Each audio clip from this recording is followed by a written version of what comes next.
1-2 თუ არ ჭირდება. ეგ მიკროფონი აქეთ დავდოთ ამ ხაზზე და ამ მიკროფონს ამ ხაზზე დავდოთ. იო, ესე იქნება.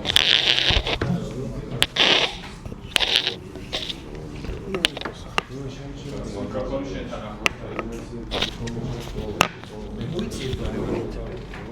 თუ გადმოიწევ მიკროფონი უფრო გადმო აქედან რო ადუარ მივიდნენ რა მაგოჩი იქნა ვერიგია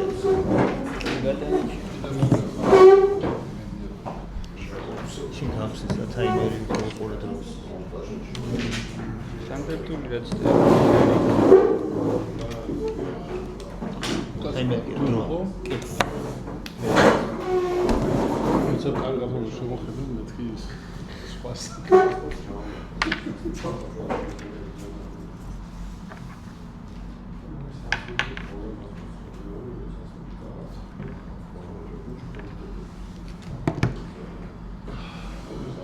არ გონშევდე დავიწყოთ. კარგი ვერ დაიგეთა. ისე ვინმე თუ დავიწყო ძებნა იტყვიან გამთხილებული.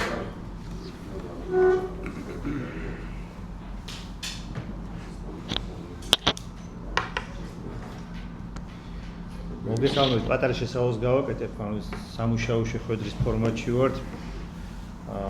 გახსოვთ აგვისტოში დავიწყეთ რაღაც პროცესივით, რომ გაგვიაზრებინა სად ვართ და სად მივდივართ და ანუ სამუშაო შეხვედრები გქონდა სექტემბერ-ოქტომბერში. ეხლა კიდევ უფრო აქსელირდა სიტუაცია და არის კითხვა, რომ სამი კითხვა არის რა, მოკლედ სად ვართ, ვინ როგორ ხედავს. შესაბამისად, როგორი უნდა იყოს რეაგირება, როგორ წარმოიდგენიათ და სად შეიძლება იყოს თანაკვეთები. დიდი მადლობა ყველას, მოკლედ ვინც მოხვედით და პირდაპირ გადავიდეთ რა, მოკლედ როგორ ხედავთ. რადგან ეს რაღაც ჩამოვლით და ყველას ყველამ თავის ვისაც სურვილი ექნება აზრი რომ გამოთქვას. დავიწყოთ მანდ მაგმაგიდით და გაქვთ ვინმე სურვილი. შენ როგორ ხედავთ სულ? მიკროფონი რომ მიაწოდოთ თუ შეიძლება. ანუ სად ვართ რთული სათქმელია, მაგრამ დრაზე არის ხოლმე რთული სათქმელია საზოგადოებაში და ისე შეიძლება. უფრო მარტივად ითქვას. მაგრამ ხო, ანუ საკითხია, მე მგონია რომ ერთი საკითხი რაც ხელს უშლის წინააღმდეგობას არის ხოლმე იმის განსაზღვრა რეალურად რა ტიპის პრობლემასთან გვაქვს საქმე. და აქ იგულისხმება ხოლმე ის, რომ არის განსხვავება ძირითადი განსხვავებები მე რას ხედავ არის ის, რომ არის ჯგუფი, რომელიც ფიქრობს, რომ ჩვენ გვაქვს საქმე რუსეთის პირდაპირ მართულ მარიონეტებთან, რომლებიც ყველაფერს აკეთებენ გარეთ აკვეთიდან გამომდინარე. არის ჯგუფი, რომელიც თვლის, რომ არა ეს რაღაცა შიდა ინტერესით იმართება და რუსებიც ფაქტორი არის იმასში რაც ხდება და ნუ კიდე არიან სხვა ჯგუფები, რომლებიც თვლიან, რომ რაღაცა ანომალიასთან გვაქვს საქმე გადაუხვიეს, რაღაც თავის ინტერესსა თუ არ გადაუხვიეს და შეიძლება როდესაც მოbrunდნენ ან არ მოbrunდნენ და ასე შემდეგ.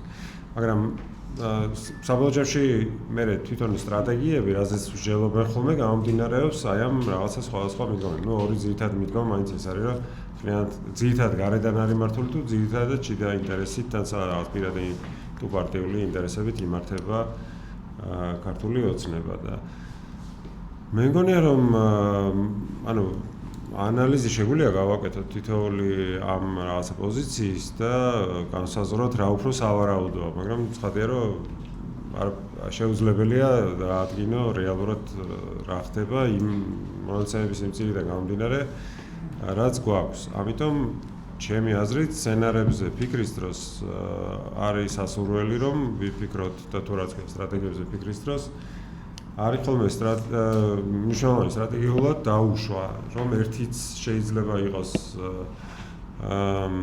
ვალიდური მოსაზრება მეორეც და ამ ორის კომბინაციაც. რომ არსებობს გარე ფაქტორი და შიდა ფაქტორი, რომელიც შეიძლება რაღაცა აი სხვადასხვა წონით იყოს წარმოდგენილი ქართული ოცნების პოლიტიკაში. ახლა თუ დაუშვებ იმას, რომ მთლიანად გარედან იმართება, მე რდგება ან ძირითადად გარედან მიმართება, მე დგება ხოლმე საკითხი არის თუ არა სასარგებლო, რომ ეს ასეც იყოს წარმოდგენილი საზოგადოებაში, იმიტომ რომ მე დგება ის საკითხი აქვს თუ არა ერთს იმისი შესაძლებლობა რომ წინა აღუდგეს რაღაცა იმდენად ძლიერ მოწინააღმდეგეს, როგორც არის თქვათ პუტინი და მისი რეჟიმი. და ეს კეცალკი კომუნიკაციის საკითხი დგება, მე როგორ ხდება ამის წარდგენა. შენ თუ თვლი რომ სანამ პუტინი არ ჩამოიშლება, მანამდე ესე იგი გექნება ეს რეჟიმი, მაშინ ხო ან შენი ბრძოლის წარმატება არის დამოკიდებული იმაზე, რუსეთი ხელს გაუშვებს თუ არა ამ რეჟიმს, ან დამარცხება თუ არა ის სადღაც სხვაგან, თქვათ უკრაინაში და სხვაგან, მაშინ სხვანაირად წარმოადგენს ამ საკითხს. თუ თვლი რომ ესე იგი ეს რეჟიმი არის მოკლედ ძირითადად დაინტერესებული საკუთარი წარმატებით და ამისთვის იყენებს რუსეთს იმისთვის რომ გააძლიეროს თავის პოზიციები საქართველოში, ეს კიდევ სხვა რაღაცას შეიძლება ნიშნავს. მე უბრალოდ მინდოდა რომ ეს საკითხი დამეყენებინა სადისკუსიოდ და მე რაც თქვენ იცით. ვინმე სხვა არ დათრა ხო? მაშინ ესე ის ვქნათ და ვინც გააჩერებს, გადააწოდეთ და ვისაც სრულიად გაჩერდეს მოკლედ. არა, თქვენ მოგწევთ ანუ კითხვა რა არის? კითხვა არის ანუ როგორ ხედავთ სად ვართ? ანუ მაგალითად ეს არის ერთი ვარიანტია, რომ ჩვენი რეაგირება ხო აქედან გამომდინარე, ანუ თქვა პირობითად ვთქვა, ეს არის 1921 წლის ანუ 21 წელი შედგა და შესაბამისად მიმართულებით ვართ, თუ აქ არის თქვა რაღაც უნგრეთივით მოდელი, სადაც პირობითად უნგრეთი აქტიურად იყენებს, ან ამის სხვა კიდე. როგორ ხედავთ, რომ იმის შესაბამისად მოხდეს მერე რეაგირება? ხო, მაგნეს ვერ ვიტყვი, მე არც ისტორიკოსი ვარ და არც პოლიტოლოგი, ალბათ ისინი უფრო შეადარებენ ამ მოდელებს, მაგრამ მე ვიტყვი დღეს სად ვართ. ანუ მე მგონია, რომ ძალიან დაფანტული და დასუსტებული ვართ. პროტესტი ვერ გაცდა ერთ წერტილს, რაც ნებისმიერ მას პროტესტის შესახებ ნებისმიერ კვლევას თუ ჩახედავთ, არის ძალიან დამაზიანებელი პროტესტისთვის, თუ ის არ არის ძალიან მასშტაბური. იმიტომ რომ როცა ერთ წერტილზე ხარ ყოველთვის ერთი და იგივე ხალხს უშლი ხელს, ერთი და იგივე ხალხს აგონებ ხმას და ეს არ არის პროტესტის გაფართოების რაიმე წინაპირობა.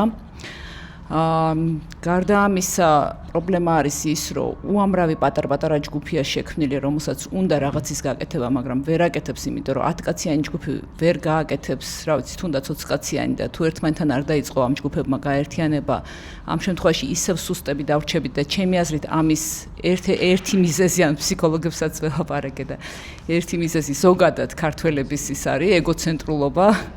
იმიტომ რომ იგივე სიტუაციას ვხედავ, რასაც ვხედავდი ხოლმე სხვადასხვა დაწესებულებებში, სადაც მიმუშავია, ანუ ერთი მიზნისკენ რომ უჭირს, ანუ ადამიანებს უჭირთ აქ ზოგადად ერთი მიზნის გამოყოფა და სხვა განსხვავებების გადადება და ამისკენ სვლა.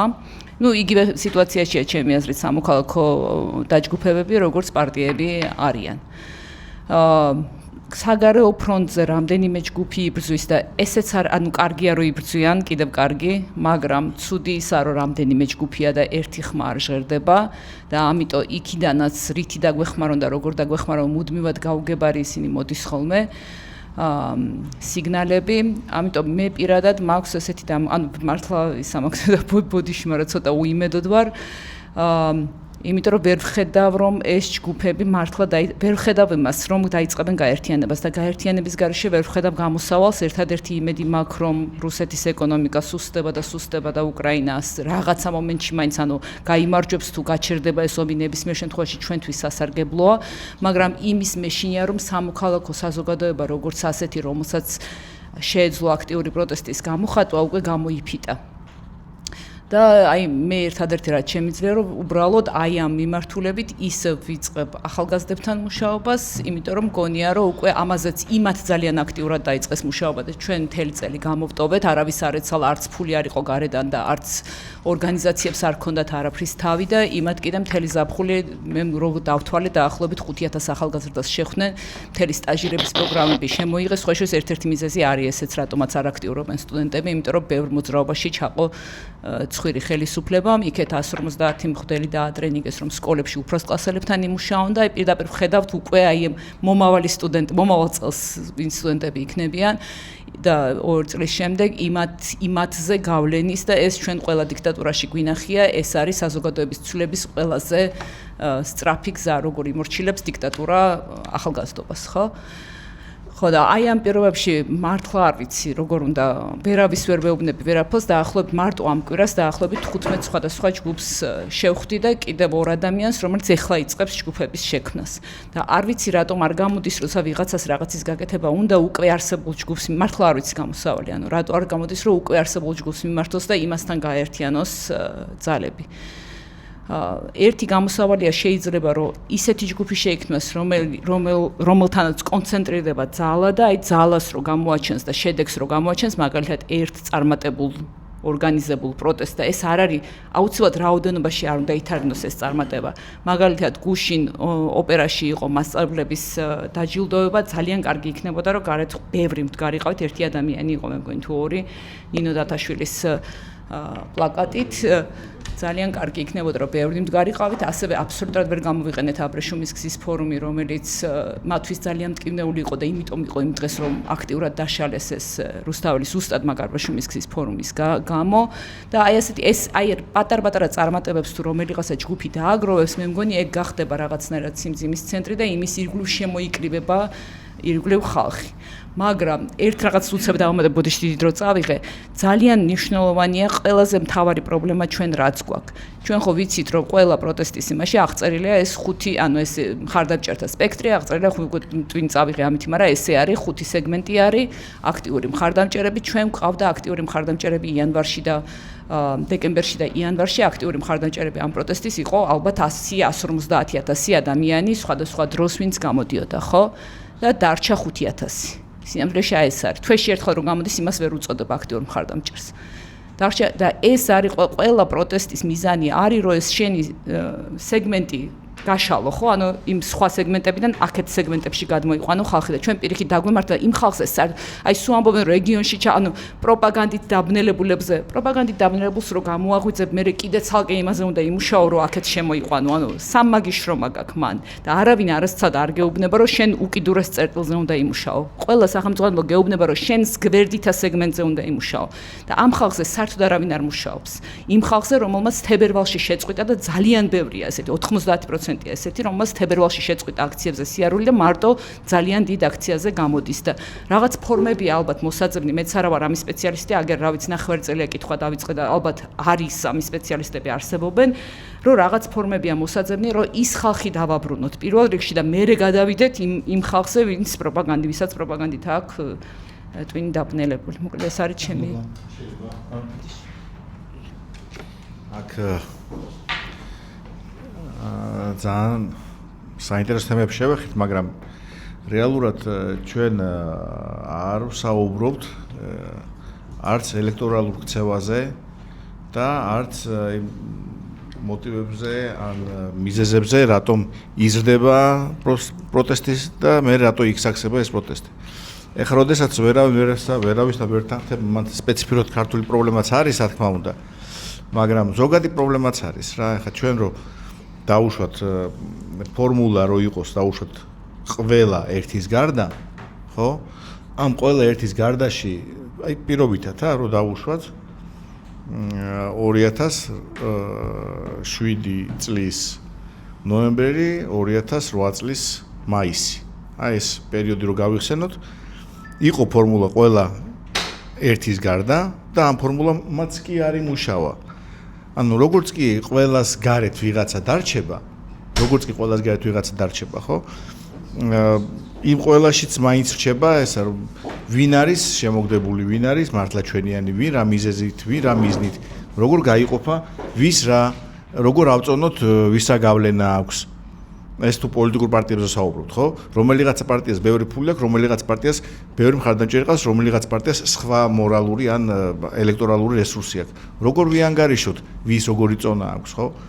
პარიტეტული კომიტეტი, არა და არ დაადგა. სისტემური მუშაობა არ არის საერთოდ. ეხლა საზოგადოებრივ ჯგუფებსაც შეეხება ისაც ეს უბრალოდ ხა თქვენად ბრძანეთ, ხო? მე უბრალოდ ძალიან ახლოს მომწვა მე პირდაპირ შემეხო რა, იმიტომ რომ უშუალოდ შემეხო უკვე. რომ დაუშვათ, რომ ხელისუფლება არის დაუშვათ, ხელისუფლება არის გულწრფელი. აი ერთი წამით თუ დაუშვათ. რომ ხელისუფლება არის გულწრფელი და მოქმედებს საქართველოს ინტერესების შესახებ მისი ხედვიდან გამომდინარე. ერთი წამით ეს რომ დაუშვათ. რაც ხედავთ ჩვენ, მათი აზრით მთელი დასავლური, ასე ვთქვათ, აკადემია და სტუდენტობა საქართველოში პროდასავლური შესაბამისად არის ინდოქტრინებული ლიბერალური იდეოლოგიით. ამიტომაც ჩვენ ახლა ამას უნდა დავუპირისპიროთ რა? ინდოქტრინაცია კონსერვატიული იდეოლოგიით. ნაბიჯები უკვე გადაიდგა. ნაბიჯები პირდაპირ გადაიდგა, ახლა შორს ვარ წავიდეთ, ვიცი ეს ნაბიჯები, მეც შემეხო. ძალიან სწორად მუშაობენ ტაქტიკური, ტექნიკური თვალსაზრისით. თუ იმასაც დავუშვებთ, რომ პროტესტი მათ სპეციალურად გამოიწვიეს იმისათვის, რომ ოპოზიცია წელში გაეტეხათ მანამ, სანამ არჩევნები დადგებოდა, ხო, საერთოდ ფრიადოსნები არიან. ოჩახ გვაჯობეს ყველა ასპექტში გვაჯობეს. ინსტრუმენტი, ოპოზიციური ინსტრუმენტი, ანუ ხელისუფლებასთან პოლიტიკურ და სამართლებრივ ველში ბრძოლის ინსტრუმენტი აქვს პოლიტიკურ პარტიებს. ამ პოლიტიკურმა პარტიებმა მიუხედავად იმისა, რომ საზოგადოებაში იყო გარკვეული თანხმობა აი ამ გამოღვიძებულ თაობაში, რომელსაც მე დავარქვი 2019 წელს 2011-ში ვიწინასწარმეტყველე და 2019-ში ამიხდა. დავარქვი ახალი პოლიტიკური ერის დაბადება. აი ეს პოლიტიკური ერი, რომელიც 2019 წელს დაიბადა, ამ ახალგაზრდობამ, რომელიც მანამდე არჩევნებზე არ დადიოდა და ეხა დადის, ის 150,000, რომელიც სულ პროტესტშია, იყო დღევანდელ მომენტამდე. მათ დაუჭირეს ხარი პარტიებს მიუხედავად იმისა, რომ ეს პარტიები არ მოწონთ. დაუჭირეს ავანსად მარტო იმისათვის, რომ ამ ქვეყანაში ცვლილებები დაწყებულიყო. ხოლო პარტიებმა ვერც მათი ხმები დაიცვეს, ვერც გაყალბებები ამხილეს სათანადოდ ისე, რომ მე დაინტერესებულ პირს მაინც რო გამეგო. ეს ჩვენი დასავლელი პარტნიორებიც მათ რაკნან ენდობიან დაეყნონ ვისაც ეყნობიან თუ ახლებს დაეყნონ. თუ ახლებს დაეყნონ ვინ ნახონ ეს ახლები. ანუ და ეხა მიდის უკვე ინდოქტრინაცია თანდათან აკადემიურ პერსონალს უკვე აცხადებენ, რომ ჩვენ აგვჭირდება პროფესორები, რომლებიც ესე იგი ბავშვებს გონებას აუბნევენ და ლიბერალურ იმას და მე ვხედავ რომც დავუშვათ, რომ ეს ხელისუფლება არის გულწრფელი, ხო? ჩვენ უბრალოდ აი ვერაფერს ვერ უშვებით რა. და მე თქვენს არ იყოს, აქამდე მე ოპტიმისტურად ვიყავი, ეხლა უკვე ვერაფერს ვერ ხედავ. ერთადერთი იმედი რჩება ის, რომ მართლაც ყველაფერი უკრაინის ბრძოლის ველზე წყდება და როგორც ჩანს ეს გაგრძელდება კიდევ 2028 წლამდე და მერე დამთავრდება რა. და ესენი ისევ შეიცვლიან კურსს, მაგრამ მე ვერ ხედავ, არ ვიცი. ამიტომ ძალიან თუ სოციოლოგები გვჭირდება, ვინც ელექტორალურ ქცევას დააპროგნოზებს და ვინც ამ ელექტორალურ ქცევის შესაბამისად წარმართავს პოლიტიკურ დღესასწაულს. და კიდევ ის რომ მოცემამ შეძლო ნაცების ჩანაცვლება 2012-ში, შეძლო იმის ხარჯზე და ის რომ ბირთვს ინარჩუნებს, რომ არის ერთი ფულის წყარო, თუ პუტინის რუსეთისთვის წყარო არის ის რესურსი, რომელზეც ხელისუფლება აზის, აქ ამათვის წყარო არის ის რესურსი, რომელიც აქვს ბაკმახტებს რა, ასე ვთქვათ და ვერ ვერთიანდებით ვერანაირად. მე არ ვიცი, მე მოვედი რომ მოვისმინო იქნებ არსებობს თუ არა. ეხლა უბრალოდ სიტუაცია როგორ აპატიეთ ცოტა ემოციურობისთვის, მაგრამ ნუ ეს მდგომარეობა. ვის აქვს კიდე სრული რომ ესე სრული ვისაც აქვს ან მიკროფონი გააჩერებთ და ეხლა ხო, ანუ როგორ ხედავთ სად ვართ? კი. ანუ და მე უნდა გამოხატდეს? იდეაში ეგრეთ მინდოდა. არა, თავიდან ვიკითხეთ, კი.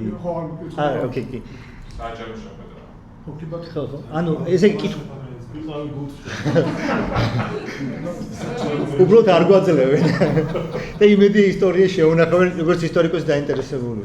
ანუ ამცან კითხვა არის ეგეთი, რომ სად ვართ რა, როგორ ხედავ თქვა, ეს არის პირობითად 21 წელი და მორჩენილია და თქვა რუსული მარიონეტული რეჟიმია თუ რამე სხვა არის და შესაბამისად მე უკვე შემდეგი იქნება რეაგირების სტრატეგია როგორ იყოს. ეხლა უბრალოდ როგორ ხედავთ თითოეული ვისაც სრული აქვს როგორ ხედავს სიტუაციას. ხო, მაგაზე ალბათ მაქსიმალურად მოკლედ ვიტყვი, ჩემ წარმოდგენაში ეს რაღაც პირდაპირის ოკუპაციის საკითხი არ არის, უბრალოდ ჩემი ბიზნეს და რუსეთის ინტერესები ერთმანეთს სრულად დაემთხვა და მათ შორის ომი უკრაინაში ომის შედეგად და ზოგადად ამ მიმდინარეობისას თუ დასაწყისშივე ბიზნესამ გააკეთა, ასე ვთქვათ, თავისი არჩევანი და ჩათვალა რუსეთი გაიმარჯვებდა და ზოგადად რუსეთის გამარჯვებასთან პარალელურად მარტო არ არის რუსეთის გამარჯვება, ხო, მხოლოდ გეოპოლიტიკურად რო შევხედოთ, რუსეთის გამარჯვება მათ შორის ნიშნავს AfD-ს გამარჯვებას გერმანიაში, რა ვიცი, ორბანის გაგრძელებას უნგრეთში და ასე შემდეგ და შესაბამისად ეს, ასე ვთქვათ, კონსერვატიული ძალები, რომელიც ფსევდოკონსერვატულები არიან, მათ გამარჯვებას რეგიონში, რომელთაც ასე soft power-ით აქამდე მშვენივრად მოვიდა და პუტინმა 15 წლის განმავლობაში მშვენივრად ისწავლა soft power-ით ევროპის მართვა და მათ შორის ჩვენი რეგიონის მართვა. ამ შემთხვევაში ბიზნესმა უბრალოდ გააკეთა, რა ვიცი, თავის ჭკუით, მე მგონია რაციონალური არჩევანი, ესე ჩათვალა, რომ რუსეთი გაიმარჯვებდა.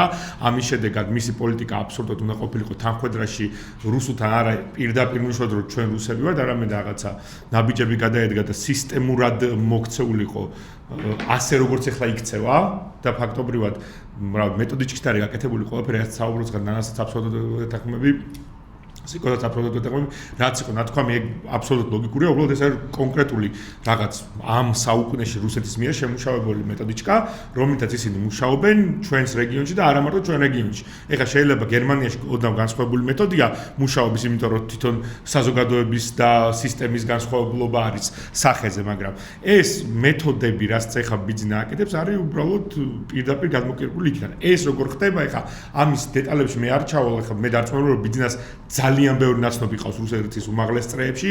რუსეთშიც არ არის ერთფეროვანი ეხლა სიტუაცია. იქ თუ თქვენ გქონთ რომ პუტინი მართავს უშუალოდ ეგეთ საერთოდ არ ხდება. ანუ პუტინის ირგვლივ არის რამოდენიმე ინტერესების სფერო, რა ცალკე ერთი უშიშროება კგბ-ს სახით, ხო, FSB-ს, მეორე არის უშუალოდ კრემლში ადმინისტრაცია, რომელიც თავის ინტერესებს ატარებს და ყველა ამ წრეში მას რაღაც კონტაქტები, რომელიღაც უფრო ახლოს არის, რომელიღაც უფრო მეტად არის მასთან ახლოს და უეჭველი, რომელიღაც უფრო ძიმე გავლენა ბიზნესზე ვიდრე სხვა, მაგრამ ანუ თვითონ პუტინი ესე არ არის, ხო, იქაც არ არის რაღაც მის ქვემოთ ბევრი კიდე დინება, რომელსაც თვითონ პუტინმა რაღაც მართვა ისწავლა ასევე ამ საუკუნეში და მაგიტომაც გახდა ესეთი ერთპიროვნული ძლიერი მართველი, ხო, რუსეთში.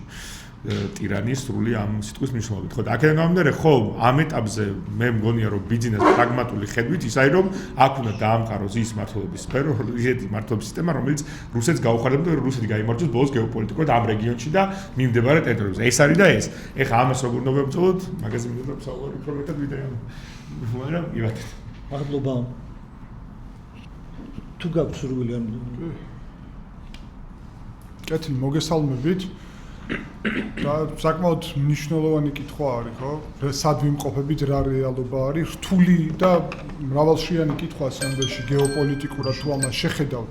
შევეცდები მოკლედ შემოგთავაზოთ ის რაც უკვე არის თქვა რეალურად, რადგანაც მაგის გამეორებას დიდად აზრი არ გააჩნია. 1921 წლის ვითარებაში ნამდვილად ვიმყოფებით და ეს ვითარება უკვე გავლილიც გვაქვს პრაქტიკულად, გავიარეთ, უკვე სხვა ეტაპზეც გადავედით, ზოგადად ავტორიტარიზმის ეტაპი გავიარეთ, დიქტატურაში შემოვაბიჯეთ, მაგრამ როგორც ჩანს, საზოგადოება, რომელიც დემოკრატიული საზოგადოება, რომელიც დამარცხდა ავტორიტარიზმთან ბრძოლაში, ახლა მზად არ არის თვლად აღიაროს, რომ დიქტატურაში შედივარ და არც სურს ამ საზოგადოების ადაპტაცია ახალ რეალობასთან და ეს ძალიან სერიოზული პრობლემა არის. პირველ რიგში ქართველმა ხალხმა უნდა აღიაროს, რომ დამარცხდა უკვე ავტორიტარიზმთან ბრძოლაში, ეს ფაქტი არის და ეხლა დიქტატურასთან ბრძოლაში თუ არ მოახდენს გადააზრებას საკუთარივე შეცდომების, მაშინ დიქტატურასთან ბრძოლა განწირულია უბრალოდ, რადგანაც ავტორიტარიზმთან ბრძოლა გაცილებით უფრო მარტივი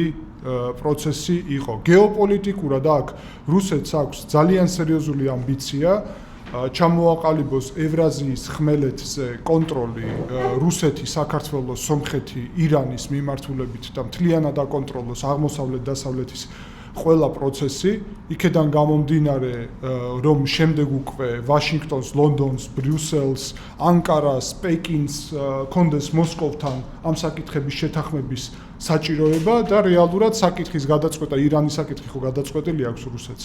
იდგა თბილისზე და ერევანზე მხოლოდ. რადგანაც ყარაბაღის მეორე ომის შემდეგ თურქეთის გავლენები ძალიან მნიშვნელოვნად გაიზარდა თურქულ სამყაროში. თურქული სახელმწიფოების ორგანიზაცია მნიშვნელოვნად ვითარდება, რომელშიც შედიან აზერბაიჯანი, ყაზახეთი, უზბეკეთი, თურქმენეთი და ყირგიზეთი. შესაბამისად, რუსეთისთვის ყველაზე მნიშვნელოვანი დღის წესრიგი იყო პოსტსაბჭოთა სივრცეში საბჭოთა კავშირის აღდგენის მიზნისთვის, მისთვის იყო მთავარი უკრაინის ოკუპაცია, რაც ვერ მოახერხა, მაგრამ მოახერხა ბელარუსის ოკუპაცია, საქართველოს ოკუპაცია, სხვადასხვა ხერხებით, არც ბელარუსია გაუქმებული სახელმწიფო არსებობს, გაეროში ადგილიც აქვს, სხვადასხვა ხერხებით. ჩვენ უკვე ბელარუსის რანგში პრაქტიკულად მოვედით, ყველა თავისი ცნებით, ხო, სამოქალაქო საზოგადოების გაუქმება, მედიის თავისუფლების გაუქმება, სიტყვის და გამოხატვის და სხვა კონსტიტუციური თავისუფლების ესე იგი გაუქმება, პოლიტიკური პარტიების გაუქმება რა რჩება ბელარუსამდე. აქედან გამომდინარე, ეხლა რუსეთის მთავარი გეოპოლიტიკური საკითხი აქ არის საქართველოზე კონტროლის შენარჩუნება და მეორე მხრივ სომხეთში ამ ხელისუფლების შეცვლა, რისთვისაც აქვს მიმართული და რადგანაც მე ამაში ძალიან აქტიურად ვარ ჩართული, შემიძლია უშუალოდ და პირდაპირ გითხრათ, რისთვისაც მიმართული აქვს უზარმაზარი შესაძლებლობები, ყველა შეცდომა რაც კი დაუშვეს თავის დროზე გათვალისწინებული აქვს და მეცაც გეტყვით, რომ სომხეთში რა შეცდომებიც დაუშვეს, საქართველოში ყველაფერი გაითვალისწინეს უკვე. სწორედ ამიტომ ის დემოკრატია, რომელიც დაგსაქსულად ესე პირად ეგოებზე დგას, რაზეც საუბრობდით, ეს დემოკრატია დამარცხდა. ამ ძალიან ვერტიკალურ და ორგანიზებულ ავტორიტარიზმთან, რომელიც აქ წარმოდგენილი არის ბიძინა ივანიშვილის სახით. სომხეთში ამის პრევენცია ადვილად მოხდა იმ მხრივ, რომ ძალიან კარგად იცოდნენ ივანიშვილის სცენარი და მაგალითად რუსი ოლიგარქი სამվել კარაპეტიანი ციხეში არის დღეს. იმიტომ და ეკლესიასადმი მხარდაჭერა. მეორე ახლა სომხეთში მიმდინარეობს პირდაპირ რამდენიმე დღის წინ დავრუნდი იქედან. პირველი წირვალოცვა ჩატარდა, რომელსაც პრემიერი მეც ვესწრებოდი და რომელიც უკვე თავისუფალი არის კგბ-ს აგენტი კატრიჩ ნერსისიანისგან, რაზეც პრემიერ-მინისტრმა ნიკოლ ფაშინიანმა ღიად ისაუბრა, ხო? ანუ სომხეთში საზოგადოებაც ცოტა სხვანაირად აზროვნებს და იმიტომ საზოგადოების გარეშე ვერც პრემიერი და ვერავინ ამას ვერ გააკეთებდა.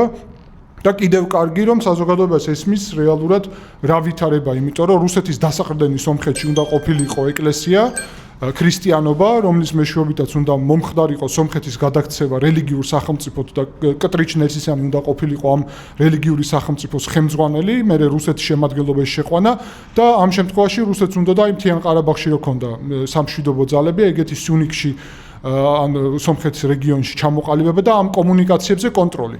შესაბამისად, დღეს ასეთი პროცესი ვითარდება ვაშინგტონის 8 აგვისტოს შეთანხმების შედეგად, სადაც იცით რომ ვაშინგტონის შუამავლობით ტრამპის სომხეთის და აზერბაიჯანის შორის მშვიდობის პროცესი გაფორმდა, აქ შემოდის ვაშინგტონი რეგიონში და ლოგისტიკური კავშირები მთლიანად გადადის სომხეთზე. რაც არ იყო თავდაპირველი ვარიანტი მათთვის, იმიტომ რომ საქართველოს ეკონომიკური სტაბილურობა გრძელვადიანი და აი ამ რეჟიმის მათ შორის და საქართველოს გეოპოლიტიკური როლი, აი უკანასკნელ ერთი კვირის წინ კობახიძემ თქვა, რომ ჩვენ ევროპასაც ვჭირდებითო. ამაში იგულისხმებოდა ეს ლოგისტიკური კავშირები, რომლისთვისაც ნამდვილად საქართველოს საჭირო იყო რაღაც ეტაპზე. მაგრამ ეხლა ეს ყველაფერი ლოგისტიკური კავშირები ვაშინგტონის, ბრიუსელის ინიციატივით გადადის სომხეთზე და მთლიანად საქართველოს ეხსნება ამ საერთაშორისო გეოპოლიტიკურ პროცესებს და პრაქტიკულად ხდება საქართველოს ჩრდილოეთ კავკასიის რეგიონთან გათანაბრება. რაც არის ტრაგიკული, იმიტომ რომ გრძელვადიანად იკარგება გეოპოლიტიკური მნიშვნელობაც, დემოკრატიული მდგენელიც. და რეჟიმი ამას აკეთებს მეორე მხრივ იმისთვის, რომ ზოგადად ანუ ევროკავშირიდან უარის თქმის პროცესი არა მხოლოდ უკრაინას უკავშირდება ერთი მხრივ, უკრაინულ პროცესებს და გაცვლას, რომ იქ რუსეთი გაიმარჯვებს, არამედ მეორე მხრივ ბუნებრივად ამიტომაც ძალაუფლების შენარჩუნება შესაძლებელია მხოლოდ ავტორიტარულ რეალობაში, დემოკრატიებში ხელისუფლებები იცვლება. და ამიტომ ძალიან ბუნებრივია რეჟიმისთვის, რომელსაც უნდა ძალაუფლების შენარჩუნება, გადასვლა ავტორიტარულ ბანაკში და მსოფლიო გაყოფილია უკვე მესამე ჭყალებში მესამე მსოფლიო ომის კონტურები არის ავტორიტარული და თუნდაც თუ ეს ჰიბრიდული ომის სცენარით არის და არა პირდაპირი ავტორიტარული და დემოკრატიული ბანაკი. მთელი გათვლა ეხლა და აპრილიდან დაწყებული აქვს, ეხლავე ვასრულებ, აპრილიდან დაწყებულია, რაც გამოგვრჩა ჩვენ ყველას, საქართველოს მხრიდან ირიბი ბლოკადა სომხეთის ძალიან ბევრი მიმართულებით. და რეალურად ამის მიზანი არის, იმიტომ რომ გათვლა იყო მოსკოვის რუსეთის და საქართველოს გამოყენებით და შიდა პროცესების გამოყენებით მოხდება სომხეთში ხელისუფლების შეცვლა. რადგან ეს ვერ ხდება, აი საქართველოს აქვს შანსი და ივნისში შემდეგი წლის არჩევნები სომხეთში იქნება გადამწყვეტი იმისთვის, რომ საქართველოს ბედის განსაზღვრავიც იქნება. თუ სომხეთში დარჩა სუვერენული ხელისუფლება, მაშინ საქართველოს გაცილებით მეტი შანსი ექნება. თუ რუსეთმა იქ დაიკავა ხელისუფლება, შანსები პრაქტიკულად ნულს უტოლდება. ამიტომ ძალიან რთული ვითარება რეალურად და მთავარი პრობლემა, აი რომ შევაჯამო მათ შორის, არის ჩვენ საზოგადოებაში, რომ დემოკრატიული ეს ჰორიზონტალური სისტემა ვერ ახდენს კონსოლიდაციას. მადლობა. დიდი მადლობა.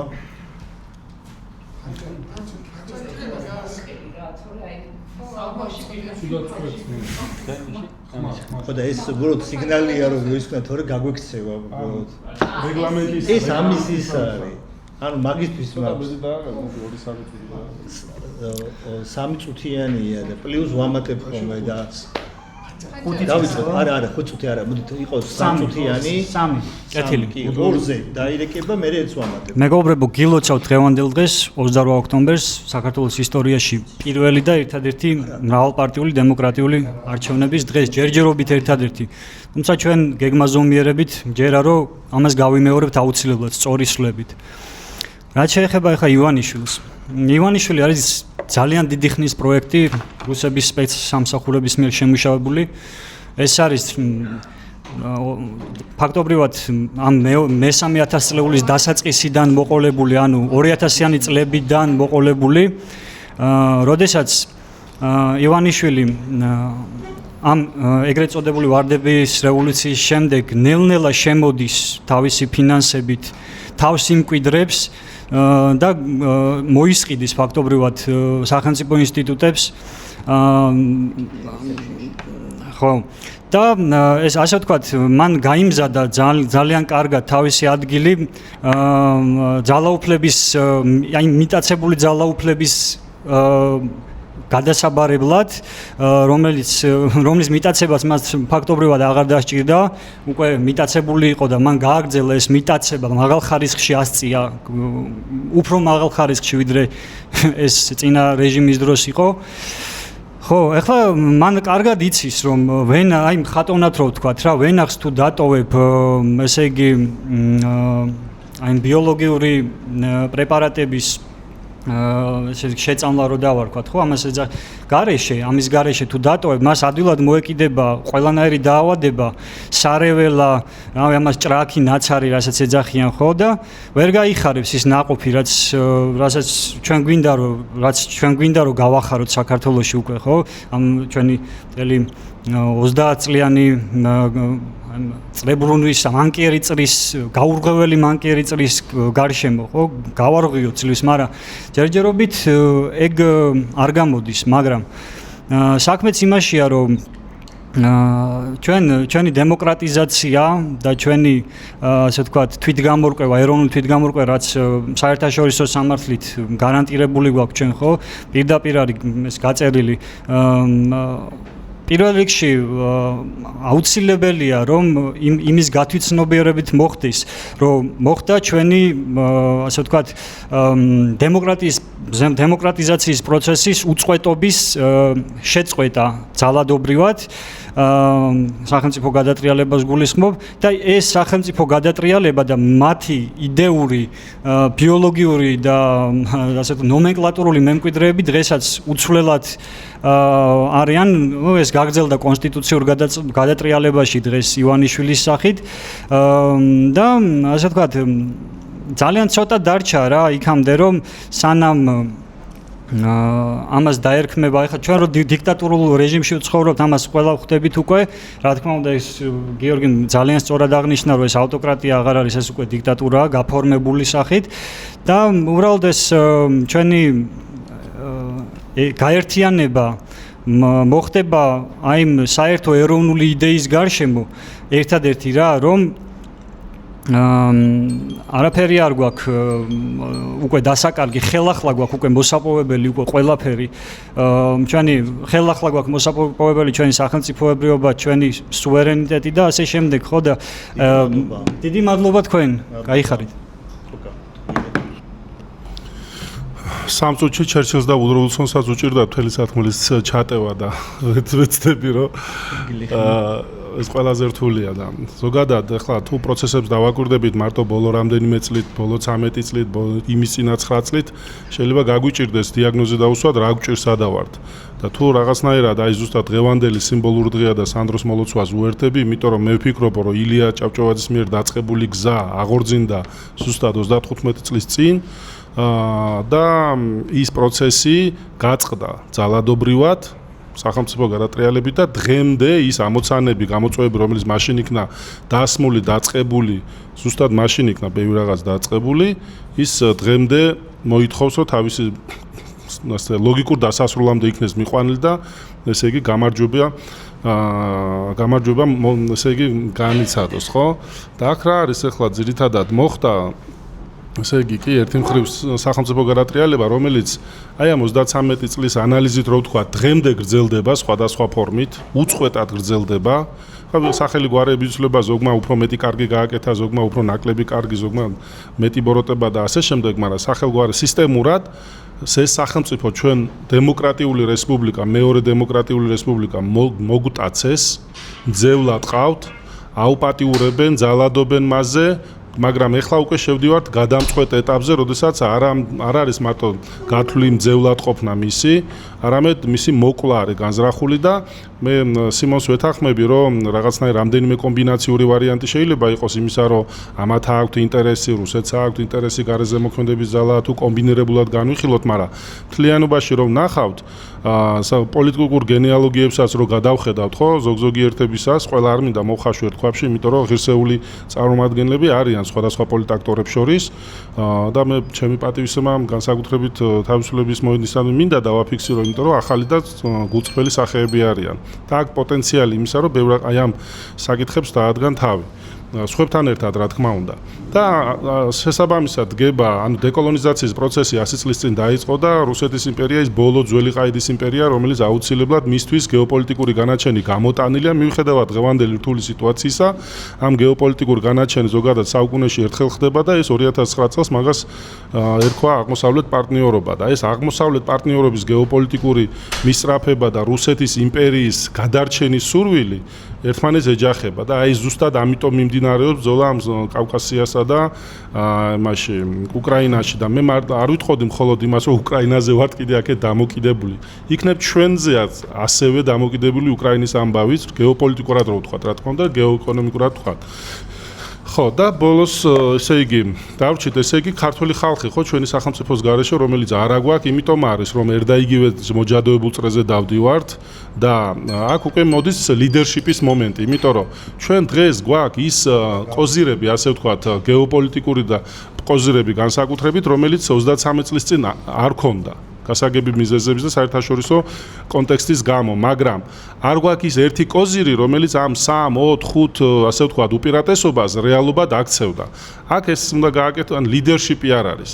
ლიდერშიპი, რომელიც ანუ იბადება ის ქართული ნომენკლატურული ელიტები არიან, ესე და იმათ მე ყველა საოკუპაციო რეჟიმს ვარქმევ, რუსეთის საოკუპაციო რეჟიმს. გინდა პროდასალური ნიღაბი კონდეს მორგებული, გინდა ოცნება იყოს, პირდაპირ თუ ირიბად გვაბარებდნენ რუსეთს. და აი ეს ლიდერშიპში შეიძლება უკვე ორი ხაზიდან წარმოჩინდეს. ერთი პოლიტიკური და ის ძალები, რომელიც აი როგორც დემოკრატიული ელიტებად იქცებიან და წარმართავენ პროცესებს, გამოიყენებენ იმ 4-5 კოზირს, შეიძლება მე ვისაუბროთ ამაზე, რა კოზირებია ესენი. და ეს შეიძლება იყოს საზოგადოებიდან დაბადებული ელიტები, ხო? არაპარტიული, მაგრამ აი ქალბატონმა ნანამ ძანა რომ აი ესეთი გაერთიანების პრობლემები და ასე შემდეგ და მაინც გაერთიანების პრობლემებზე არ ვიტყოდი რომ არ არის, მაგრამ რაღაცნაირად პრობლემა ის არის თუ როგორ ხდება ეს გაერთიანების მოწოდებები.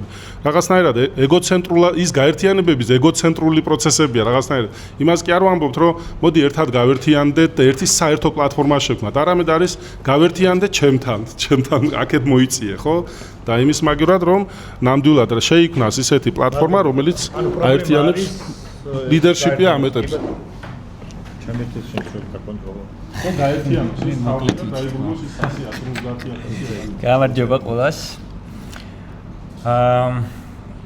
დავიწყებ ამ რუსეთის თემით, რომელიცაც პრინციპში მე ძალიან დაღლილი ვარ და მგონია რომ ეგ თემა რაღაცნაირად უნდა გადავაბიჯოთ მაგ თემის აქტუალიზაციას. ანუ ჩემთვის მე ეგრე ვუყურებ, რომ ქართული ოცნება გააკეთებს ყველაფერს იმისათვის, რომ ძალაუფლებას შეინარჩუნებს. ამის მიღმა ვის ინტერესებს ატარებს, რაღაც მოსკოვიდან იმართება, მასონებისგან იმართება, თავისი ინტერესები აქვს, არაბებს აქვს ინტერესებს თუ რაღაცა, ანუ გონია რომ ნაკლებად რელევანტურია თუ ისინი ნებისმიერ შემთხვევაში გააკეთებენ ყველაფერს იმისათვის რომ ძალაუფლება შეინარჩუნონ დანარჩენი ასე ვთქვათ კონტექსტი რამე დამატებით ისეთ ღირებულ ინფორმაციას არ განიჭებს რომ მაგაზე ასე ვთქვათ მუდმივი მსჯელობა და აქცენტირება მიდიოდეს მეორე სადვართ კონტექსტში გონია რომ ისედაც მძიმე მდგომარეობაში ვარ და ზედმეტი დრამატიზება ამ მდგომარეობის უფრო გვავნებს ვიდრე რაღაც სიკეთეს გძენს. მათ შორის აქ გულისხმობ იმას, რომ რაღაც უკვე რუსეთი და უკვე ბელარუსი თავის ასე ვთქვათ მდგომარეობით როგორც აი საზოგადოება ჯერ არ ვართ და ჯერ კიდევ ძალიან საკმაოდ ბევრი დრო ჭირდება ქართულ ოცნებას იმისათვის რომ მაგ მდგომარეობამდე მიგვიყავანოს. თუნდაც ის რომ განათლების სისტემაზე დღეს დაიწყო მუშაობა და იქ ასე ვთქვათ ბრჭყალებში რეფორმის გატარება და მოსუფთავება ველის, ეგეც მაგაზე მიუთითებს. მათ შორის ისიც რომ მედიაში კი პრობლემები გვაქვს, მაგრამ ჯერ კიდევ არსებობს.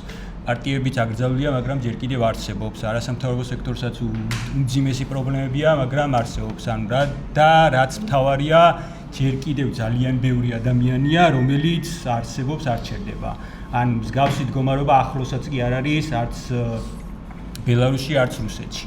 შესაბამისად, მიუხედავად იმისა, რომ მძიმე მდგომარეობა გვაქვს, მიუხედავად იმისა, რომ ტრაექტორია არის მაგ მიმართულებით და შეიძლება ძალიან სწრაფადაც მივიდეთ მაგ წერტილამდე, ჯერ არ ვართ და იმის ასე ვთქვათ პოზიციონირება რომ თითქოს მანდ ვართ რაღაცნაირად ენერგიას გვართმევს და მაშინ ბრძოლას აზრი აღარ აქვს, იმიტომ რომ იქ ბრძოლას აზრი აღარ აქვს.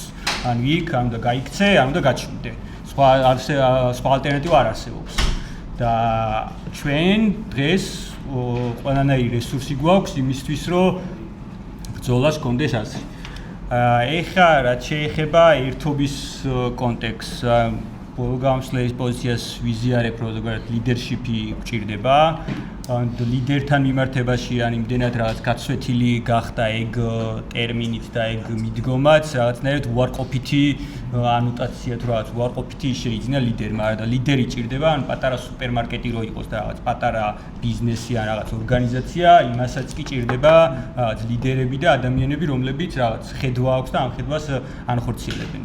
და ჩვენც მათ შორის საზოგადოებას პროტესტი იქნება თუ არა პროტესტი, გჭირდება პოლიტიკური ლიდერები. არა ერთი, არამედ ათობით. თუ იქნება და თუ მაგის რესურსია ასობითაც.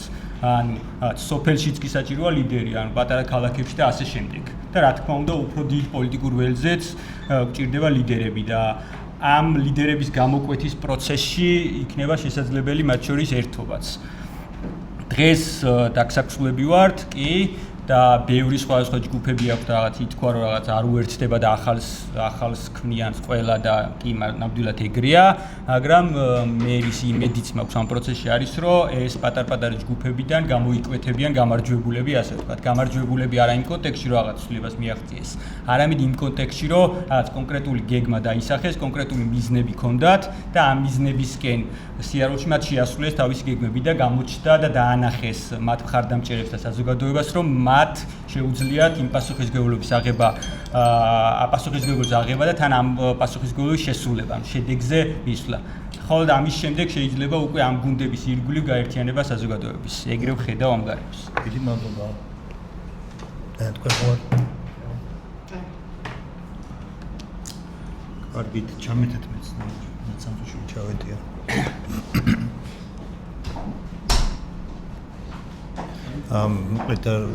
პრინციპში გამოიკვეთა ორი პოზიცია. აქაც არ არის მაინც თანხმდრა, ხო? ანუ კითხვა იყო ესეთი, რომ რა თქმა უნდა ნებისმიერი რეჟიმი თავის ძალაუფლების შენარჩუნებასთვის იბრძვის, უბრალოდ კითხვა არის ესეთი, ეს თქვა სუბიექტია თუ უბრალოდ ცდილობს რომ თავი შეინარჩუნოს. ანუ ხა ჩვენ გვაქვს საქმე ბუდუ მდივანის ადმინისტრაციასთან, რომელიც ცდილობდა ოკუპაციის დროს ეგონა რომ იქ რაღაცა თავის იმას შექმნიდა. თუ გვაქვს მაგალითად ფაშინიანამდე სომხეთის მოდელი, სადაც მაღალი გავლენა იყო რუსული, მაგრამ არსებობდა შანსი, რომ ფაქტია რომ არსებობდა შანსი და მაგერ მოვიდა ფაშინიანი, ხო? ანუ ეხა კითხვა არის ესეთი და ერთ-ერთი მნიშვნელოვანი პრობლემა მდგომარეობს იმაში, რომ ამაზე პასუხი არ აქვს და აშკარად სხვადასხვა პოზიცია იყო, მე უბრალოდ ვაფიქსირებ, მე ჩემ პოზიციასაც კი არ ვაფიქსირებ. ანუ ჩემის აზრით მაგათ მე რომ მკითხოთ, ნუ ჩემი დაკვირვებით მაინც ანუ საბოლოო პასუხი არის, მაგრამ ეხა არ არის რუსეთის სიტუაციაში, როგორც შავი ზღვას რო კეტავდა ლენინმა რო გადაკეტა შავი ზღვა 21 წელს, როცა ათათურქს ოქროებს უგზავნიდა და შავი ზღვა მართლა შიდა ის იყო, როცა დასავლეთს უბრალოდ თქვა ყველაზე წარმატებულ სახელმწიფოს, როგორც ყველაზე ძლიერ სახელმწიფოს ბრიტანეთის იმპერიის არანაირი ინტერესი აღარ ჰქონდა 1920 წლის შემდეგ ბაქო დაეცა, იმის შემდეგ კავკასიას. დღეს ეს სიტუაცია არ არის, დასავლეთს გამოკვეთილი ინტერესი აქვს ცენტრალურ აზიაზე და ის უბრალოდ რა თქმა უნდა ეხა იმ რაღაც გეოპოლიტიკურ კარიკატურას საბჭოთა კავშირის რუსეთს არ დაუთმობს და იქ რუსეთზე არ ლაპარაკი, ხო, ჩინეთზეა ლაპარაკი, უზარმაზარი დემოგრაფია, უზარმაზარი კავკასია არის ამის გამტარი და კავკასია აღიქმება, არა, მე ჩემ პოზიციას ვამბობ, ანუ დასავლეთის კავკასია აღიქმება ერთიან ეკონომიკურ ზონად, საქართველოს როცა მარტო იყო სამი ქვეყანაში ერთი იყო, პროდასალური საკმარისი არაა და ერთსაც წავიმატებ და მოჩა, ანუ ერთი წუთი ორი, როგორც ყოველას ქონდა იგივე რეჟიმში ვარ. ამიტომ ეს არის სამჟელოა და პოზიცია, რა ვიცი, მე ზგონია რომ ნებისმიერ თუ ვამბობთ რომ 21 წელია, მაშინ არის ორი პოზიცია, გარე ემიგრაცია, შიდა ემიგრაცია, ხო? ანუ ცნობილი ის არის. გარე ემიგრაციაში მიდი 24 თვე კიდევ არ ეს სწრაფად მაშინ. ხო, ანუ რეალურად არსებობს, ანუ ჩვენ უნდა რაღაც ქმედება მოვახდინოთ. ანუ ჩვენ ვნახეთ რომ 70 წლის ოკუპაციის მიუხედავად მაინც არ გავნადგურდით და უნდა ვიზრუნოთ იმაზე, რომ არ გავნადგურდეთ, ხო, როგორ შევჩეთ, ანუ ჩვენი სტრატეგია უნდა გქონდეს. ანუ ამიტომ ძალიან მნიშვნელოვანი ეს რაღაცე ხო, მეგონია სხვანაირად უნდა. კი ბატონო, ხო და ანუ აქედან გამომდინარე. ეჭვთ, ხო, ეჭვთ, ანუ რისკმა თუ შეიძლება ეჭვთ, ანუ ყველა შემთხვევაში დაგეგმაში არის ხომ სტრატეგიულ დაგეგმაში არის ეგრეთ წოდებული სცენარ ნეიტრალური მიდგომები, რაც საბაზისოა ყველასთვის. ანუ რაღაცა არის, რაც ერთისთვისაც მნიშვნელოვანია და მეორისთვისაც მნიშვნელოვანია. და მგონია რომ აი ამ რაღაცების განსაზღვრა რა არის ორი ყველა სცენარისთვის მნიშვნელოვანი, მინიმუმ ეს ამით შეგვიძლია დავიწყო. ამას არ ამბობდი შენც. დაახლოებით მე ესე აღვიქვი. მოკლედ ყოველ შემთხვევაში მე ესე თავაზობთ რომ ამაზეც იყოს და შემდეგი რაზეც მინდა ვისაუბროთ თქვენი არ მინდაო. ან არის ის რომ როგორ შეიძლება ამ სიტუაციაში როგორ ხედავთ მოქმედებას და განსაკუთრებით დავასრულებ კითხვას გადავდივარ. 1 საათი გვაქვს დარჩენილი, ყველას ძალიან ეს ორწუთიან ლიმიტში გთხოვთ რომ ჩავეტიოთ და პლუს ერთ დავამატებ ხოლმე, ამჟამად 3 იქნება. როგორ ხედავთ, როგორ შეიძლება აი ამ სიტუაციაში, როდესაც თუნდაც რეალობის სხვადასხვანაირი აქმა გვაქვს, საზოგადოებაში ეს ფაქტი ახლა ანუ კარგი ილუსტრაცია ხო, ეს პატარა რამდენი ვართ 20 კაციანი აუდიტორიაც კი. როგორ ხედავთ, როგორ შეიძლება ამ სიტუაციაში მოქმედება, იმიტომ რომ თქვენს დასვით კითხვა ერთ-ერთი მნიშვნელოვანი პრობლემა არის გადაწყვეტილების მიღება. რატო ვერ თამხმდებით? იმიტომ რომ გადაწყვეტილების მიღების მექანიზმი არ აქვს. ვის რა წონაა გადაწყვეტილების, როგორ უნდა გავზომოთ? დემოკრატიის შემთხვევაში ძალიან მარტივად არის. რამდენ ხმასაც იღებ, რა პროპორციას გაქვს, იმდენი გაქვს გადაწყვეტილების მიღებაში. ამ შემთხვევაში როგორ უნდა მოიქცეს? როგორ უნდა მოიქცეს საზოგადოებრივი სისტემები, როგორ უნდა აეწყოს? ესე არ არის? გააჩნია როგორი მოსაკეთებ, ანუ ჩვეულებრივ ხმების ელექტრონული კოლეჯებიც იქ აგებულია იმ ლოგიკაზე, თუ ამერიკულ საპრეზიდენტო იმას ვამბობთ, რომ ეს არის ფედერაციის პრეზიდენტი, ხო, ანუ შტატის გუბერნატორს როგორც აირჩევენ, იგივე პრინციპით მისდის ხმა.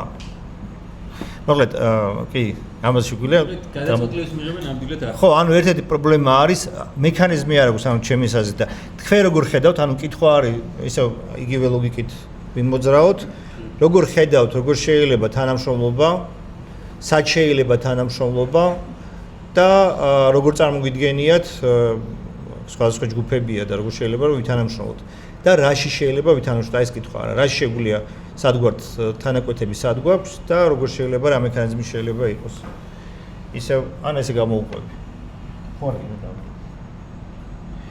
არ მაძლევ. კი, ეს ბოლო ჩამი.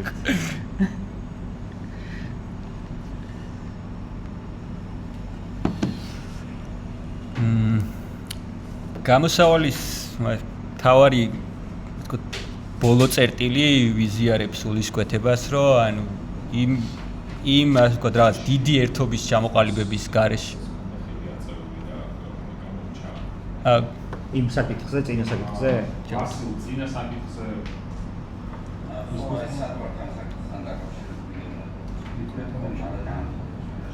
არა. არემ როლი გავიდება ხალხზე.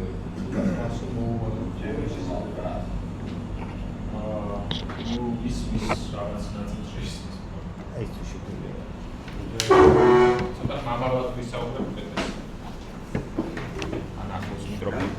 ვასილ გარეშვილი, მადლობა შესაძლებლობისთვის. უკვე საკმაოდ ისაუბროთ იმაზე, თუ სად ვართ და საკითხში გეთანხმებით ამასთან დაკავშირებით.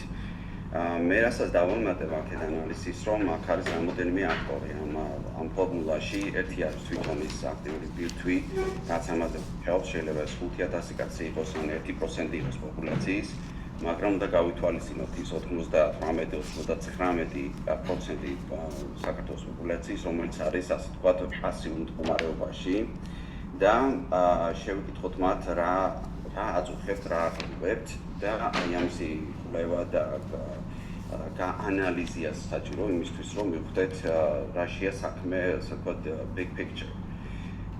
აქედან გამომდინარე, ხა მე მაქვს ამასთან ჩემი შეხედულება თუ რაშია პრობლემა შეიძლება საკმაოდ დიდი ალბათობით ეს ადამიანები პასიურები არიან, იმიტომ რომ როგორც თქვენ უკვე ახსენეთ, არ არსებობს ისეთი გამწევი ძალა, რომელსაც ისინი ხედავენ, რომელიც წამოიწყებდა ისეთ ახალ მოძრაობას, რომელიც ადრე გვინახავს, შეიძლება ეს პოპულისტური იყოს, შეიძლება იყოს რაღაც იდეოლოგიაზე დამყარებული, რომელიც რომ ხალხს გაუძღვებოდა თუნდაც იმ ევროპული მომავლისკენ. აი ამ ხედვის გარეშე მე ვერ ხედავ, რომ ეს 99% პოპულაციის, რომ ჩვენ გავაინტერესოთ და შემოვიყვანოთ, ასე ვთქვათ, ჩვენთან კოლაბორაციაში, რომ დაგვინახონ, დაინახონ, ესე ვთქვათ, ასე აქტიური ბირთვი, როგორც ის ძალა, რომელიც სადღაც მიდის და უბრალოდ არ აპროტესტებს თავის ინტერესების სურვილს. შესაბამისად, საჭიროა, რომ აი ეს სურათი ჩვენ გავაანალიზოთ, თუ ამ ადამიანებს, რომელიც 98% არიან, რა უნდათ ის, რომ მოისმინონ, რომ რაც უდია ეს რეჟიმი თუ საითმი მიუღებარ, თუ ანუ რეჟიმის კრიტიკა საერთოდ არ არის ის, რაც ამ ადამიანებს აინტერესებს. და ალბათ ჩვენც აღარ გვაინტერესებს, უკვე ესეთი სიტუაცია დადგა. უნდა ვისაუბროთ იმაზე, თუ ამ ჩვენს პატარა ბაბლში რა გვინდა და რა არ გვინდა კი არა, როგორ დავაინტერესოთ ის ძირითად იმასა, რომელსაც ესაჭიროება მომავლის ხედვა. ამ მომავლის ხედვის გარეშე ჩვენ ვერ შევძლებთ, რომ წინ ნაბიჯი გადავდგათ. ეს არის ჩემი ერთი პოინტი. მეორე ის თუ ვთქვათ, ევროკავშირის რა უნდა, ევროკავშირი ამ წუთში ალბათ საქართველოს ხედავს როგორც რაღაცა ტერიტორიას, სადაც ვერ ჩამოყალიბდა ხალხი რა უნდა, რა სახელმწიფო უნდა. 9 პუნქტი იგი მოვწერს, ვთქვათ, მაგალითად ამ ყველაფერთან დაკავშირებით, მაგრამ ის 9 პუნქტი თვითონ სახელმწიფოს მოდელს არ განსაზღვრავს, არ არის ამის მოწოდება, რომ ასეთნაირად მოაწყობენ სახელმწიფოს ისეთნაირად მოაწყობენ, ეს არის უბრალოდ destination point. და აი ეს ნაწილები არის კარგად გასაანალიზებელი, რადგან ეს 98% არის თავისთვის პასიური, ისევ ჩვენზეა ამ აქტიურ ბირთვზეა დამოკიდებული თუ რა გადაწყვეტილებას მივიღებთ შიგნით და რა დეფიციტს დავინახავთ ჩვენ თავში და ამან გამომდინარე გადავაწყოთ ჩვენი მიდგომა, რადგან რასაც ვაკეთებთ, ფაქტია რომ არ მუშაობს. აქ დავუმთავრებ და მე სხვა მადლობა. მადლობა ვასი. ეგ იყოს მანდა ამით ის აი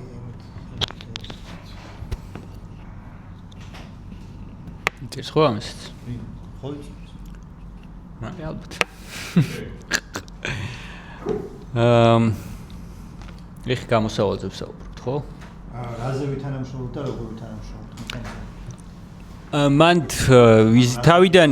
თავიდან ვიზიარებ იმას, რომ გადაწყვეტილების მიღების მექანიზმები თუ არ იარსებებს და მე ამ გადაწყვეტილების enforcement-ის შესაძლებლობა არ იქნება და ეს არ იქნება HR-ში გამოკვეთილი HR-ში მყოფი გადაწყვეტილებები გაგვიჭირდება შედეგის დადება.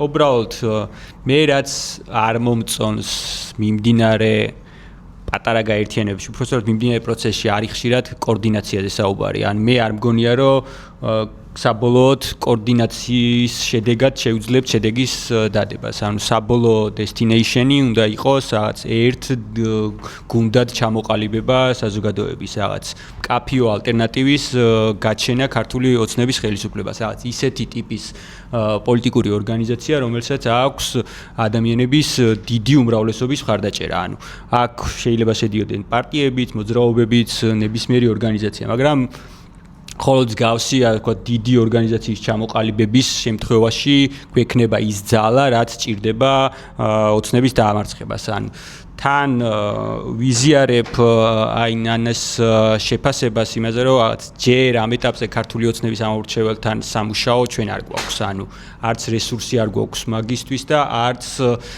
შესაბამისი ძალა, რაც ჭირდება, რომ ის ადამიანები აქეთ გადმოიყვანოს. თუმცა რაღაც ეტაპზე ამის გარეშე თუ ეგ ვერ შევძელით, გაგვიჭირდება ცვლილების დადგომა, იმიტომ რომ სამწუხარო დღეს სადღაც 40% მაინც ქართული ოცნების მხარდამჭერი ყავს და ანუ და დიქტატორულ გარემოში 40% როცა ყავს მხარდაჭერი, ანუ ფინანსურით თუ სხვა მექანიზმებით არ აქვს მნიშვნელობა, რთული იქნება დამარცხება. ანუ მინიმუმ 70% უნდა იყოს ოპოზიციური მხარდაჭერა და თან ამ 70%-დან უნდა იყოს ბევრი აქტიური ჩართული ამ პროცესში. გადაწყვეტილების მიღების შემთხვევაში მე ამ პროცესში ვიზიარებ, რომ ეგ უნდა ჩამოყალიბდეს და ეგ შესაძლებელი იქნება მხოლოდ დემოკრატიული პროცესით. უნდა ავირჩიოთ უბრალოდ ის ადამიანები, ვინც იქნებიან მთლიანად პროცესზე პასუხისმგებელი და ეგ ასე ვთქვათ დაალაგებს ბევრ საკითხს. ანუ დღეს რაღაც იკრიბება ხოლმე რაღაც 20-30 ადამიანი, რაღაც ასე ვთქვათ, რაღაცის თანხმდება, მაგრამ იმ 20-30 ადამიანიდან შეიძლება ერთი იყოს რაღაც ორკაციანი ჯგუფის წარმომადგენელი, მეორე იყოს 5%-იანი პარტიის წარმომადგენელი, მესამე რაღაც სხვა რაღაც ინდივიდი უბრალოდ. ანუ კი არის პრობლემა არ არის რაღაც ყველას თავისი აზრი აქვს, ყველა რაღაც ინკლუზიური უნდა იყოს პროცესი, მაგრამ ანუ ჩვენ გვჭირდება ეფექტური პროცესის დაორგანიზება და აქ ძალიან მნიშვნელოვანია, რომ ყველა აქტორი, ასე ვთქვათ, ვინც გადაწყვეტილების მიმღები იქნება, იყოს მაქსიმალურად ბევრი ადამიანის წარმომადგენელი და მათი ასე ვთქვათ, შედეგებიც განსაზღვრული იყოს შედეგების მიხედვით, ანუ ისინი ან მიდიოდნენ, ან შორდებოდნენ პროცესს, ან პირიქით უფრო ძლიერდებოდნენ. იქიდან გამომდინარე, რომ ხალხის ნდობა ხო ანუ იქიდან გამომდინარე, რომ პოლიტიკური აქტორების მიმართ ნდობა, ანუ განსაკუთრებით მსხვილი მოთამაშეების მიმართ, მათ შორის ოცნების მიმართაც ნდობა კლებულობს საზოგადოების, იმიტომ რომ საზოგადოება არ გრძნობს ძალიან დიდი ხანია.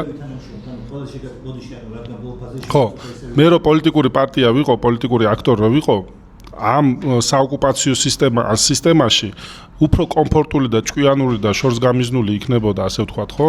მიზანშეწონილი იქნებოდა, რომ აი დემოკრატიული ელიტების წარმოქმნა და ამისათვის დემოკრატიული ელიტების წარმოსაქმნელად ხალხის წიაღიდან და პოლიტიკური პარტიების წიაღიდან ხელშეწყობა და ამიტომ ისინი ვინც ასეთი პოტენციალი აქვს, უკვე ვინც არიან ან ახლები ვინც არიან, ხო?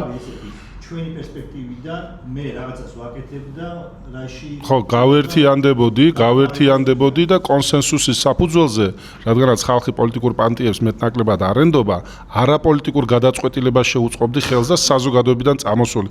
საზოგადოებრივი ასამბლეა არ არის, ანუ არაპოლიტიკურია, მაგრამ პოლიტიკური ამბიციები არა აქვს. მე ვფიქრობ, რომ საზოგადოებრივი ასამბლეა ძალიან ვალიდური და სერიოზული ისა აქვს, ნიშა აქვს. და რაც არ უნდა კარგი სიტუაცია იყოს, მეც არ დაკარგავს თავის მნიშვნელობას, რაც არ უნდა მოგვარდეს და შეიძლება ერთ-ერთი ახლა მე არ მინდა ახლა რაღაცა რეკლამა გავაკეთო, მაგრამ ერთ-ერთ ასეთ მათ შეიძლება ვხედავდე ანტიკრიზისულ პლატფორმას. ეს ანტიკრიზისულ პლატფორმა, სადაც ყველა კონსენსუსის შესაბამისად გაერთიანდება.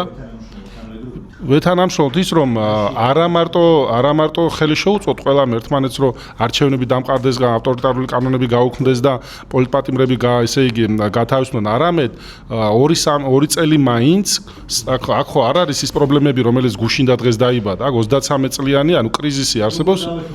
დღეს აი ხა მინდა რომ მივეხმარო ამაზე ეკითხო. დავეხმაროთ, რომ ამუშავებინოთ იმ თავიანთი კანდიდატებით საერთო პროგრამა, 2 წლის განმავლობაში გაჯანსაღდება სიტუაცია პოლიტიკურის მათ შორის, ჩვენც ვისარგებლებდით იმისთვის და პოლიტიკური პარტიები ამ შემთხვევაში 2 წლის განმავლობაში უფრო გაძლიერებულად, უფრო გაჯანსაღებულზე შემოვლენ და მერე გააგრძელონ ის თავისი უკეთეს სიტუაციიდან ესტაფეტის გაგრძელება.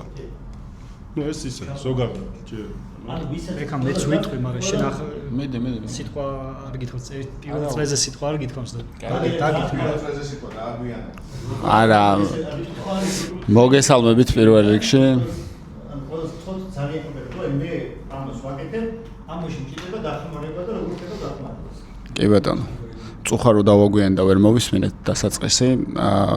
რასაც ვაკეთებთ მე პირადად რასაც ვაკეთებ, მაქსიმალურად ვცდილობ, ეხლა ვინც ჩაგვერთო არ ვიცი ვინ არის, იმ ადამიანმაც ახსენა და ახაც გაიჟღერა, რომ სიმძიმის ცენტრი არის შესაქმნელი პირველ რიგში. ის ფაქტი, რომ თუნდაც ანსამბლეა ვთქვათ, პოლიტიკური ამბიცია არ აქვს და არ არის პოლიტიკური აქტორი, ადამიანებს უკვე პირდაპირ ჭირდებათ ენდონ ადამიანებს, რომლებსაც აი ეს პოლიტიკური ამბიციაც გააჩნიათ და ეცოდინებათ რეალურად სად მიდიან, ვის მიყვებიან, ხო?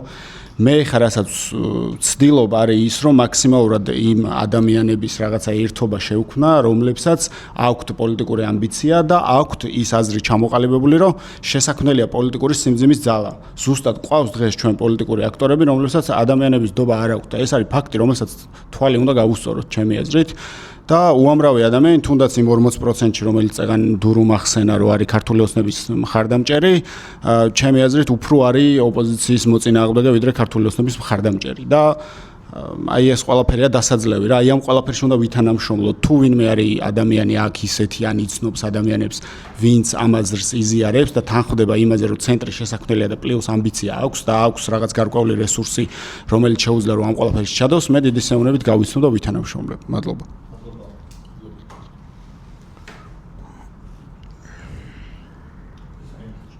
ესე იგი, ეროვნულ განმათავისუფლებელი პროცესისთვის ყარად შეთანხმება, დიახ, არა, მანდ მინდა მივიდე ზუსტად. მე მანდ მინდა მივიდე ბატონო დავით თუ შეიძლება.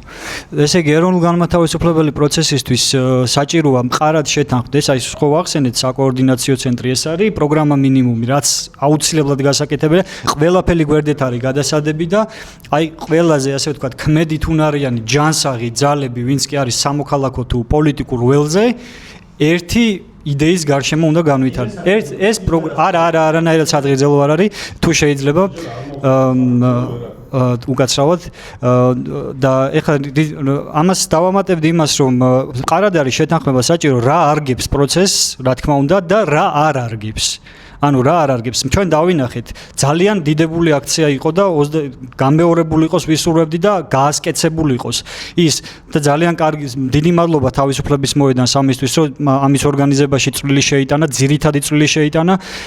დღესდღეობით ძალიან სწორი პროგრამაც წარადგინეს, მათ რა თქმა უნდა ამაზე მსჯელობა შეიძლება უფრო გაფართოებული და უკეთესი თუ უარესის შესახებ ამაზე ამ დისკურსი, მაგრამ იმის თქმა სურს გსურს მე რომ ესე იგი რა არგებს და რა არის ჩვენ დავინახეთ რომ ხა იქ პირდაპირ უნდა ითქვას რა აქ ანგარიშის გაწევა ძალიან კარგია მაგრამ სამართლიანობას მოითხოვს რომ ჩვენ დავინახეთ რომ იქ ტრიბუნებთან გიგა ბოკერია მიერეკებოდა ნაციონალური მოძრაობის წარმომადგენლ მე დავინახე ხო ვიდეოც არის გადაღებული ჩვენი აქცია ასე შემდეგ ეს კუთვნილებითი ზეცართავის სახელები მოიშორონ მოუწოდებდი მათ ძალიან და ესე იგი თუ ნაცინ მოძრაობას არ ეკუთვნის იქ ტრიბუნებზე რაიმე ხმის ამაღლება დამნაშავე რეჟიმის წარმომადგენლებს ხო პირდაპირ ის ასევე იყო გიგა ბოკერიას არის დამნაშავე რეჟიმის წარმომადგენელი დიახ 2017 წელს გამოიყო 2017 წელს ხო და ამაზე შეთანხმება არის ძალიან საჭირო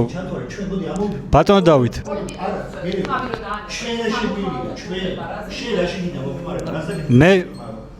მე რამდენადაც ხო მე რამდენადაც შემიძლია დისკუსიაში მივიღო მონაწილეობა ასევე ქმედებაზე გადასვლის მომენტშიც აბსოლუტურად შემიძლია თავისუფლების მოედანს რეგიონებში გავყვე დავეხმარო დაუშვათ თუ საქმე აქამდე მივა და ასე შემდეგ ეს თუ ერთიან პროცესად გადაიქცევა და დავამატებდი რომ ძალიან პერსპექტიული ინიციატივა არის მართლაც ეს ანტიკრიზისული პლატფორმა მე გავწევრიანდი უკვე და ასე ვთქვათ შეიძლება კონსენსუსი და შეთანხმება აი ამ საერთო ხედვის გარშემო და დიდი მადლობა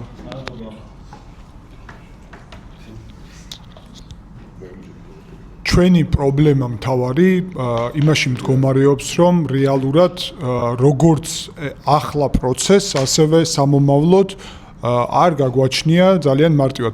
ნებისმიერი მმართველობის სისტემა დგას პირამიდაზე, ჩვენივე კონსტიტუცია ამას აღიარებს და პირამიდის თავი არის პრემიერ-მინისტრი. ამ საპროტესტო საზოგადოებას სანამ არ ეყოლება პრემიერ-მინისტრობის კანდიდატი, ეს პროტესტი არის პროტესტის თვის. და პროტესტისთვის ვერასდროს ვერ მიაღწევს მიზანს. იმიტომ რომ ეხლაც არ არის ანუ ერთი მართველი ლიდერი ამ პროცესში და მერეც არ ჩანს ვინ იქნება თუ დღეს დამთავრდება ბიძინა ივანიშვილის მმართველობა, სწორედ ამიტომ ვართ ჩიხში და თუ ამის შესაძლებლობას არ შევქმნით, სამწუხაროდ არ ამგონია რომ აი ეს კოორდინაცია რაც საუბრობთ გამოვიდეს, იმიტომ რომ ჰორიზონტალური სისტემა უპირისპირდება ვერტიკალურ სისტემას და ეს წარმოუდგენელია რეალურად რომ წარმატებას მიაღწევს. მარტივი მაგალითი ისევ სომხეთიდან ნიკოლ ფაშინიანი იყო იქ ვერტიკალური სისტემის თავი და ჩვენ აი ამ თავის გარეშე ვცდილობთ შედეგის დადებას, რომელიც ჩემი აზრით შეუძლებელი არის.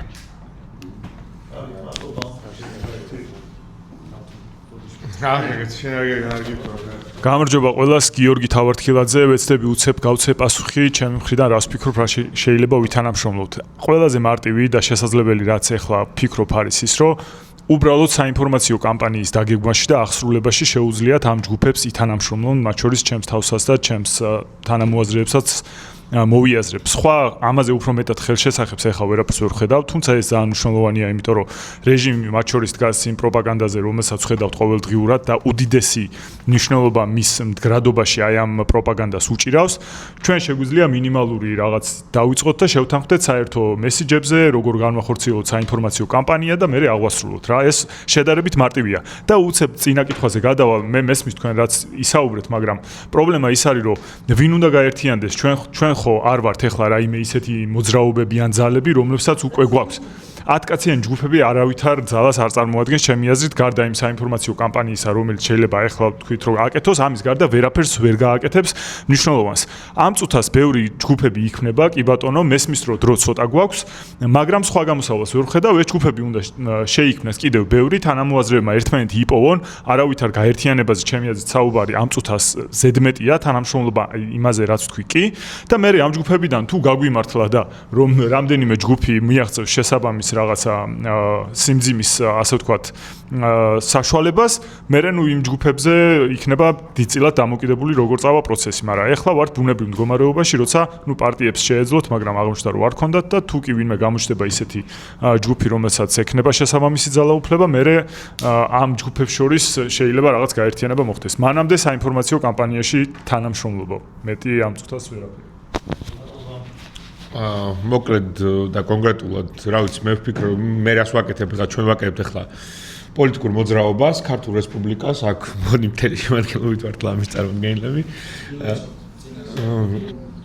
რას ვფიქრობ, რომ არის მნიშვნელოვანი, არის ეს ყბადაღებული კოორდინაცია, რომელიც არაფრად მე ამას ვიძახი, მე მგონია 8 თვეა თუ 9 თვეა თუ 1 წელი არ ვიცი, სულ მაგას ვიძახი, უბრალოდ რეალური კოორდინაცია არ დგება, იმიტომ რომ რაღაც მე მგონია ყველას ეგოცენტრიზმი დავარქვათ, შეიძლება ამას არ ვიცი თუ რა შეიძლება დავარქვათ.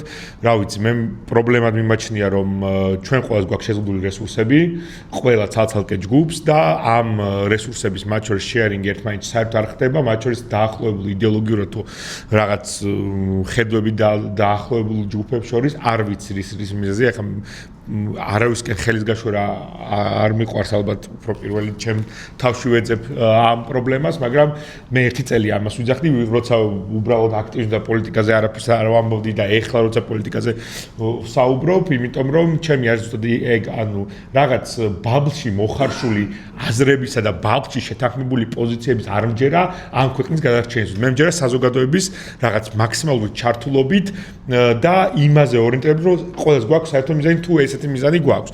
საჭიროა რესურსების მათ შორის გაზიარება, რავი, ჩვენ რაც გვაქვს როგორც ისაუბრეს, რომელიც ასევე სულ მაგას ვამბობთ, რომ ჩვენი რესურსების გამოყენება თუ გინდა შეგვიძლია შემოგთავაზოთ სტუდია, რა ვიცი, გადაღება, ასე შემდეგ. ისაუბრე იგივე პოზიციაზეა, მიუხედავად რომ მე უკვე ისაუბრეში აღარ ვარ.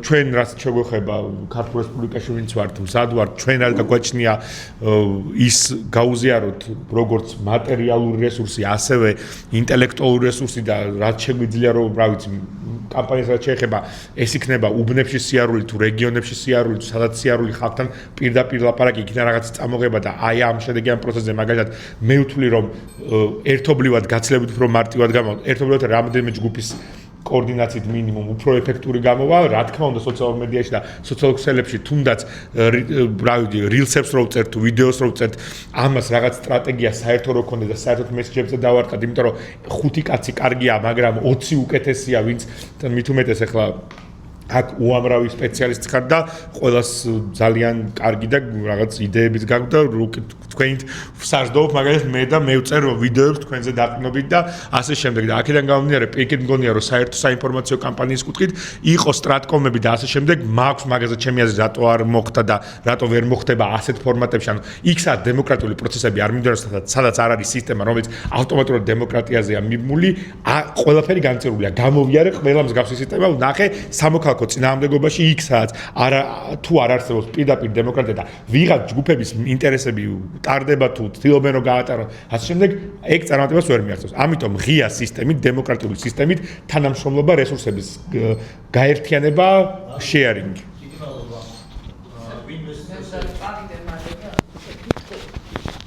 რასაც ვფიქრობდი აქ რომ მოვდიოდი, იმიტომ რომ მართლა ამ გაერთიანებაზე. ანუ ერთადერთ გზას, პირველ რიგში პარტიების აღზრდას თავიდან ანებეთ, გამორიცხულია ეგ ამბავი, თქვენ რაც რომ უთხრათ პარტიას, ამის გამოცდილება უკვე ერთწლიანი გვაქვს, ის ქცევას არ შეიცვლის, იმიტომ რომ მისი ქცევა მის აჯენდაშია. ანუ მას აწყობს ასეთი ქცევა, სპეციალურად იქცევა, არც ერთი პარტია არ გვყავს ჩვენ სულელი, რომელიც ვერ ხვდება რას აკეთებს. ანუ პარტია თუ რაღაც აკეთებს, მას ეს გამიზნული აქვს და შენს გამო ის არ შეიცვლის ასრს. ამიტომ მაგათ თავი უნდა დაანებო. ეხლა რაც შეეხება ერთადერთი რასაც მე ვხედავ, რამაც შეიძლება ხალხი გააერთიანოს, აი ეს ყველა ჯგუფი ხო ყველაფერს არის მოდებული. დაიყოს თემები. მაგალითად ერთმა თქვას რომ მე ძალიან მაგარი ვარ პროპაგანდასთან ბრძოლაში და ამის ირგვლივ გაერთიანდეს რესურსები. მეორე თქვას რომ მე მაგარი ვარ იმაში რომ სტუდენტებთან პროტესტი თუ ქუჩის პროტესტი გვინდა სტუდენტებზე უნდა იმუშაოს ყველა, იმიტომ რომ როგორც კი შენს ხელში არის 500 სტუდენტი, ჩათვალე რომ ჰორიზონტალურად ძალიან მალე გაშლი ამ იმას. სხვა ასეთი ჯგუფი არ გყავს. ანუ ყავს ეს ისა რა ქვია, აი 500-ზე თუ გახვედი ისეთზე, რომლის გამოყვანა შეგიძლია, მაგალითად განათლების სამინისტროზე. ჩათვალე რომ ერთ თვეში უკვე ისე აწევ, რომ ბევრის გამოყვანა შეგიძლია. სხვა ასეთი ჯგუფი არ არსებობს. ან ვიღაცამ იცის რომ მე მაგალითად არ ვიცი ქუჩის ისა რა ქვია, ხო, პროტესტზე არაფერი, მაგრამ მე შემიძლია პროპაგანდას დავეხმარო. აი იმისგან განსხვავებით რა ქვია, უკრაინელებისგან განსხვავებით, რომელსაც პირდაპირ ორგანიზებული ჰქონდათ ტელეგრამში არხები, რომელსაც ემატებოდი და გეუბნებოდი, რომ ეს არის გასაზიარებელი, ეს არის სათქმელი, ამაზე არის თავდასხმა საჭირო. ყველა ცალ-ცალკე ვივარ და უზარმაზარ დროს ვხარჯავთ იმაზე, რომ რაღაცა კოლაჟი ერთმანეთს მივაწებოთ, რაღაცა ის გავაკეთოთ, იმიტომ რომ მედიები ამას არ აკეთებენ, ერთმანეთსაც არ უზიარებენ რესურსებს. ეს გაცილებით ეფექტურად შეიძლება გავაკეთოთ. ასევე ძალიან კარგი იქნება მაგალითად თუ იქნება ფსიქოლოგების და კომუნიკაციის სპეციალისტების ერთი ჯგუფი, რომელიც გვეტყვის, რომ GDD-ს ფაილი უნდა გავაზიაროთ თუ არ უნდა გავაზიაროთ. ole უნდა ვიძახოთ თუ არ უნდა ვიძახოთ. ხო ხტებით, ანუ ეს იმიტომ რომ მე რომ ამას ვლაპარაკობ ვთქვათ და კიდე ვიღაცა ელენე ჯაფარიძე ლაპარაკობს და კიდე ვიღაცა 10 წიგნზე დაყნობით, ამას არ უსმენს არავინ და იქნება ერთი კვანძი შეიქმნას, იმიტომ რომ ყველა გეუბნება რომ არ უნდა იძახო. მაგრამ იქნება იმად გვითხრან და დავუჯერებ სპეციალისტებს, კაცო, არა ვარ მე არც კომუნიკაციის სპეციალისტი ვარ და არც ფსიქოლოგი არა ვარ. ანუ თემატურად იქნება ასამბლეამ კონკრეტული თემები დასახოს.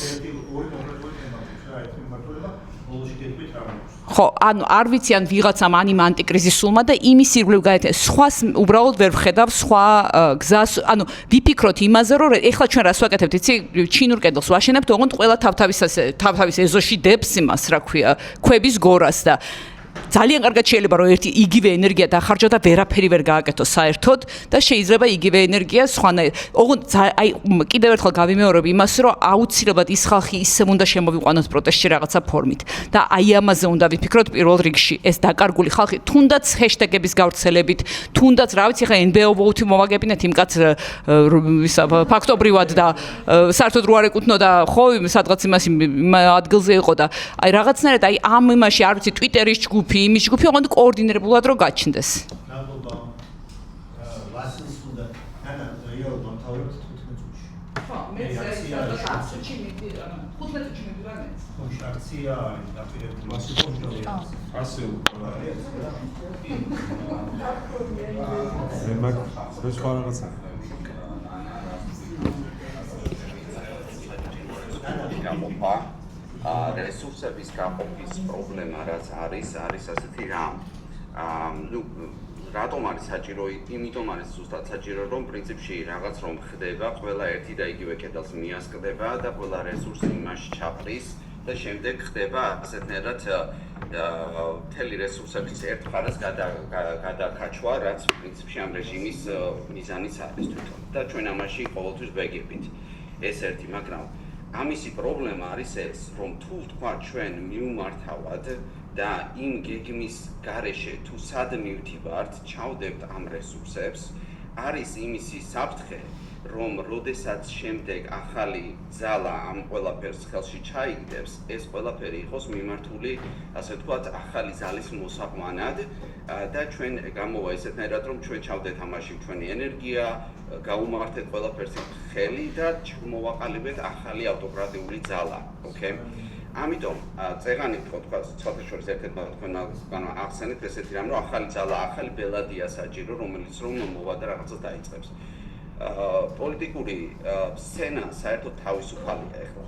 ასეთი რამ რომ მოხდეს, ეს აბსოლუტურად მოვა ახალ პარლამენტში უმრავლესობით და ჩვენი კონსტიტუცია ამ ძალას აბსოლუტურ ძალას მისცემს. და შემდეგში გავა კიდე 5 წელი, 10 წელი და ისევ რუსთავას უნდა მივიდგეთ თავიდან.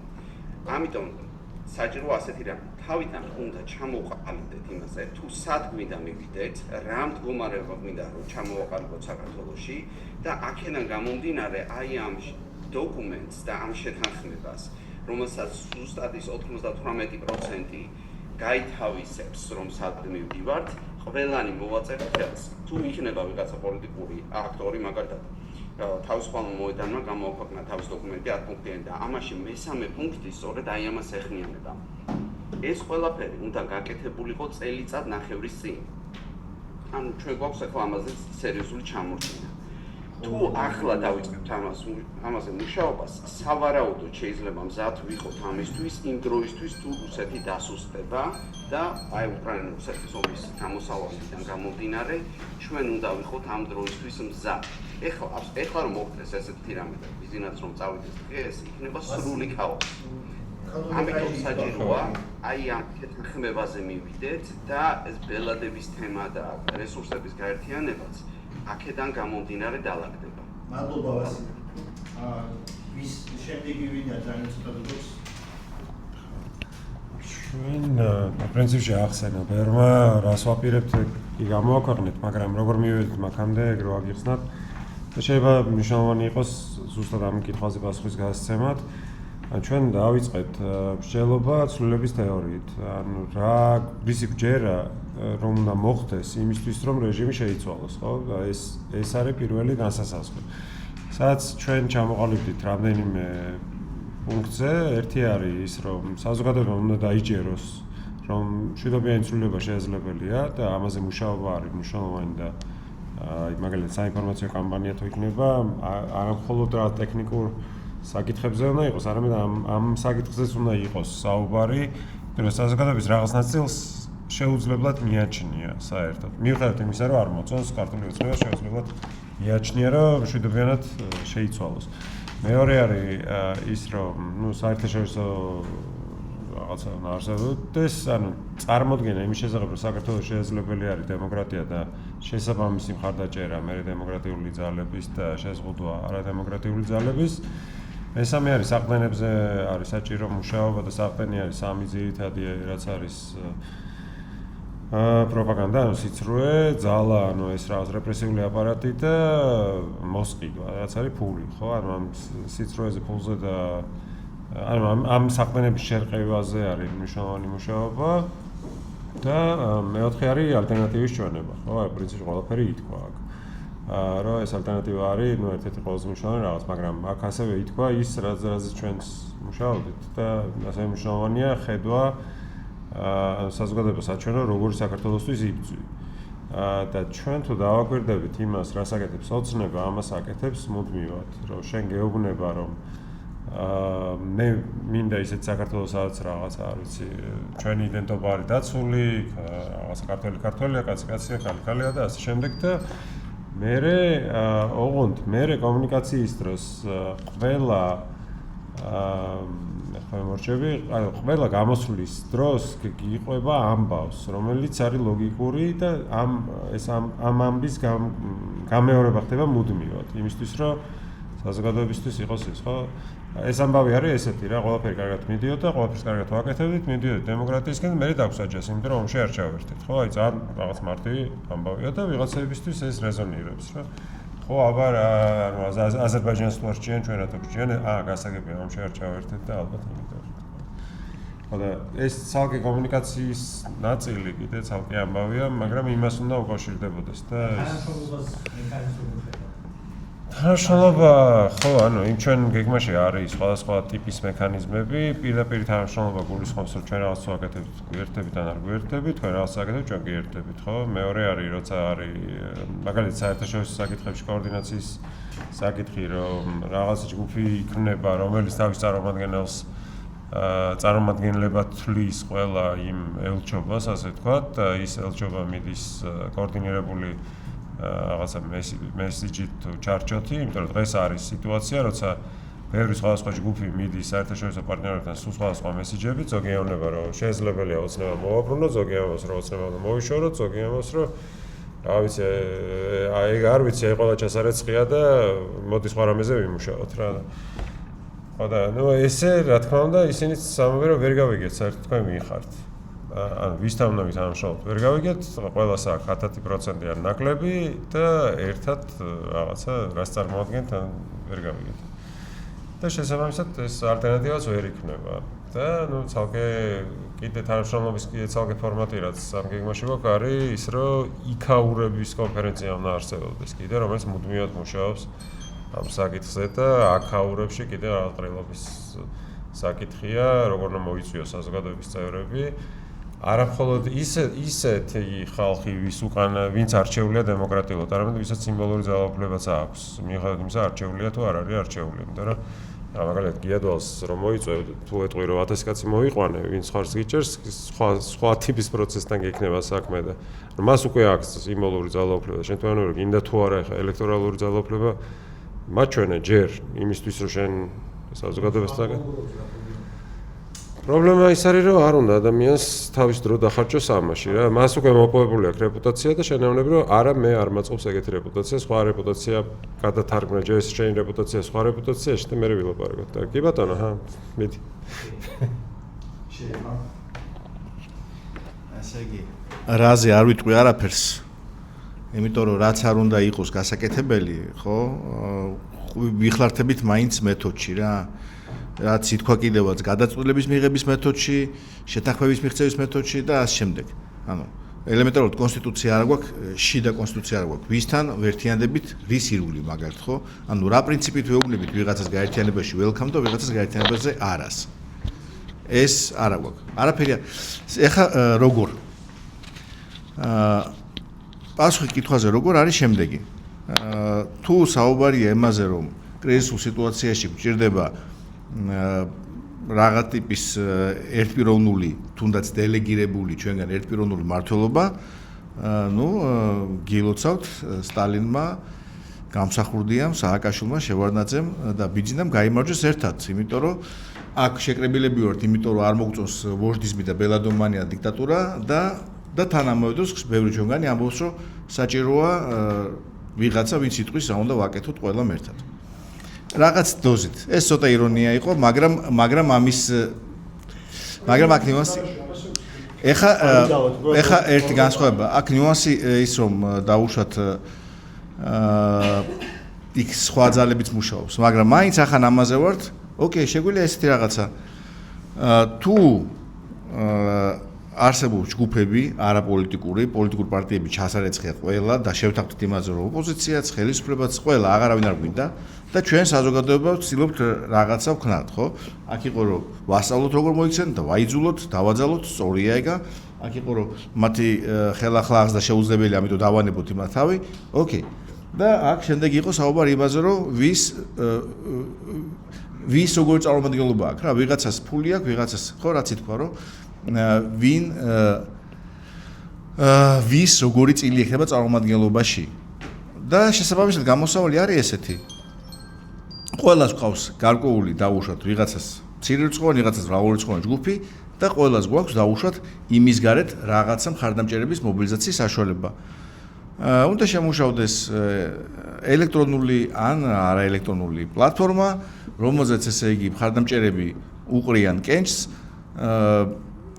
დელეგატებს, რომლებიც აი ამ დელეგირებული უფლებით აირჩევენ და დაასახელებენ ამა თუ იმ საკითხზე, ამა თუ იმ სფეროზე პასუხობელ პირებს. მათ შორის ესე იგი თავარ წინამძღოლს, რომელიც კრიზისულ სიტუაციებში იტყვის, რომ მივდივართ მარჯვნივ, ან მივდივართ მარცხნივ, ამას ვაგინებთ, ამას არ ვაგინებთ და ასე შემდეგ. Ну, ეს ყველაფერი კარგად აქვს, შედარებით კარგად ქონდა, ესე იგი, ნაცმოძრაობას, რომელიც ხარდამჭერი არასოდეს ყოფილვარ. და მივდივართ ისევ იქითკენ. ამიტომ მე არ ვიცი რა უნდა ვაკეთოთ რა. მაგრამ თქვი როგორ? აი უცებ ერთიანობას დავამატებ რა, ძალიან მაღიზიანებს იმაზე ლაპარაკი, რომ ეხა რო ის გარშე ვთქვა? ამით ვთქვა? ანუ აი სულ ერთიანობა. ცოტა ძალიან მიამიტურია, როცა ვამბობთ, რომ 10 წლის მერე იგივე არ დაგვე. ახლა ვკვდებით ხალხო, ძალიან ცუდ მდგომარეობაში ვართ და ახლა ვერ ავაშენებთ ჩვენ იმ საქართველოს, რომელიც 10 წლის მერე გვინდა. ჯერ უნდა გადავრჩეთ, ჯერ ეს სიმსივნე მოვიცილოთ და მეერე ვიფიქროთ ისეთ ჯანსაღ ცხოვრებაზე, რომელიც ახალ სიმსივნეს არ გაგვიჩენს რაღაცნაირად ცოტა პრაქტიკულად ვიფიქროთ. ეხლა მოკლედ ვინმე ხო არ გინდათ რა.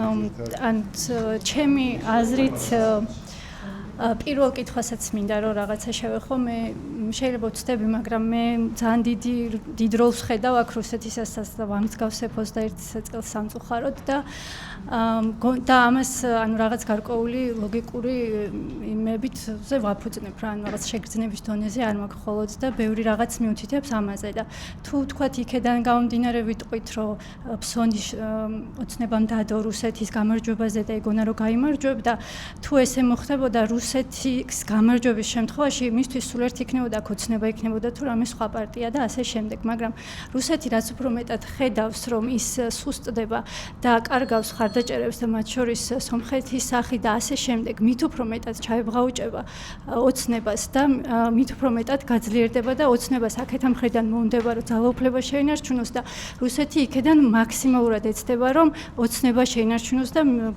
გქონდეს მისი ასე ვთქვათ ერთ-ერთი საფუძველი თუ საყრდენი მათი სახით საქართველოში. ამიტომ მე ვფიქრობ, არ ვიცი ხა რამდენად იქნება, მაგრამ თუ საინფორმაციო კამპანია წარიმართება იმ კუთხით, რომ საზოგადოებას რაც შეიძლება მკაფიოდ დავანახებთ, რომ ეს საერთო საფრთხე რუსეთის მხრიდან არის საკმაოდ ძლიერი, შეიძლება ამის გარშემო გაცილებით ბევრი ადამიანი გაერთიანდეს, იმიტომ რომ მგონია, რომ ბევრს ასე მძაფრად არ აქვს აღქმული ეს პრობლემა, რომ თქვათ რუსეთი ამ დონეზე და საქართველოს დამოუკიდებლობა, სუვერენიტეტი და ასე შემდეგ ამ დონეზე საფრთხეში დგას. მგონია, რომ ამას ვერ ხედავენ. ეს კი რა დიქტატურაც რომ ყარდება და ასე შემდეგ, ამასაც კი ვერ აღიქვამს ძალიან ბევრი და ამიტომ თუ ვფიქრობ, რომ აი ძალიან ვეთანხმები ნანას აბსოლუტურად იმაში, რომ ძალიან კარგი იქნება, რომ ჯგუფები გაერთიანდეს გარკვეული მიმართულებებით, რომლებიც იმ თავის კომპეტენციის ფარგლებში იმუშაობენ და ერთ-ერთი საინფორმაციო კამპანიის მთავარი თემა, რაც მგონია, რომ საზოგადოებას მაქსიმალურად გაერთიანებს ამის გარშემო, ეს იქნება საერთო მტრის გამოხატვა, რომელიც ნამდვილად რუსეთია და მე არ ვფიქრობ, რომ ეს ტყუილი იქნება თუ ამას გავაკეთებთ. მადლობა. მე ხა ჩემ თუ ვინმე სხვა არ დაჭერდა, ბარემ ჩემ პოზიციასაც არა, ჩემ პოზიციასაც ვიტყვი, მე თქო მაქვს პოზიციის გამოთქმის უფლება და ანუ პოზიცია ჩემთვის ესეთია, რომ ანუ რა თქმა უნდა, ვიხრჩობით, უბრალოდ თუ ადამიანი, რომელიც ირჩევა, პანიკაში ჩავარდება, უბრალოდ ვერ ამოვა, შანსი აქვს იმ რესურსაც გაფლანგავს და რასაც ქართული ოცნება მიზანმიმართულად აკეთებს, არის ჰიპერბოლიზირება საფრთხების, რომელიც ისედაც ობიექტურად ისედაც არის. უძლეველი რუსეთი აღარ არის, ახლა ვხედავთ უკრაინაში, ეს არ არის მართლა 21 წლის საბჭოთა რუსეთი, რომელიც აღმავალი იყო, დაღმავალი რუსეთია, მაგრამ ხა ამაზე არ მინდა შევიდე, ამაზე სწორედ სამჟელო გვაქვს, ანუ ერთ-ერთი თემა, რაც შეიძლება ვიმსჯელოთ, არის ეს ჩვენი მიდგომა ანსამბლეის მანიფესტში გამოიხატა, იყო ეგეთი რაღაცა, რომ თუ ჩვენ გვინდა ცვლილებები, ცვლილებების საჭირო არის შეიქმნას ალტერნატივა.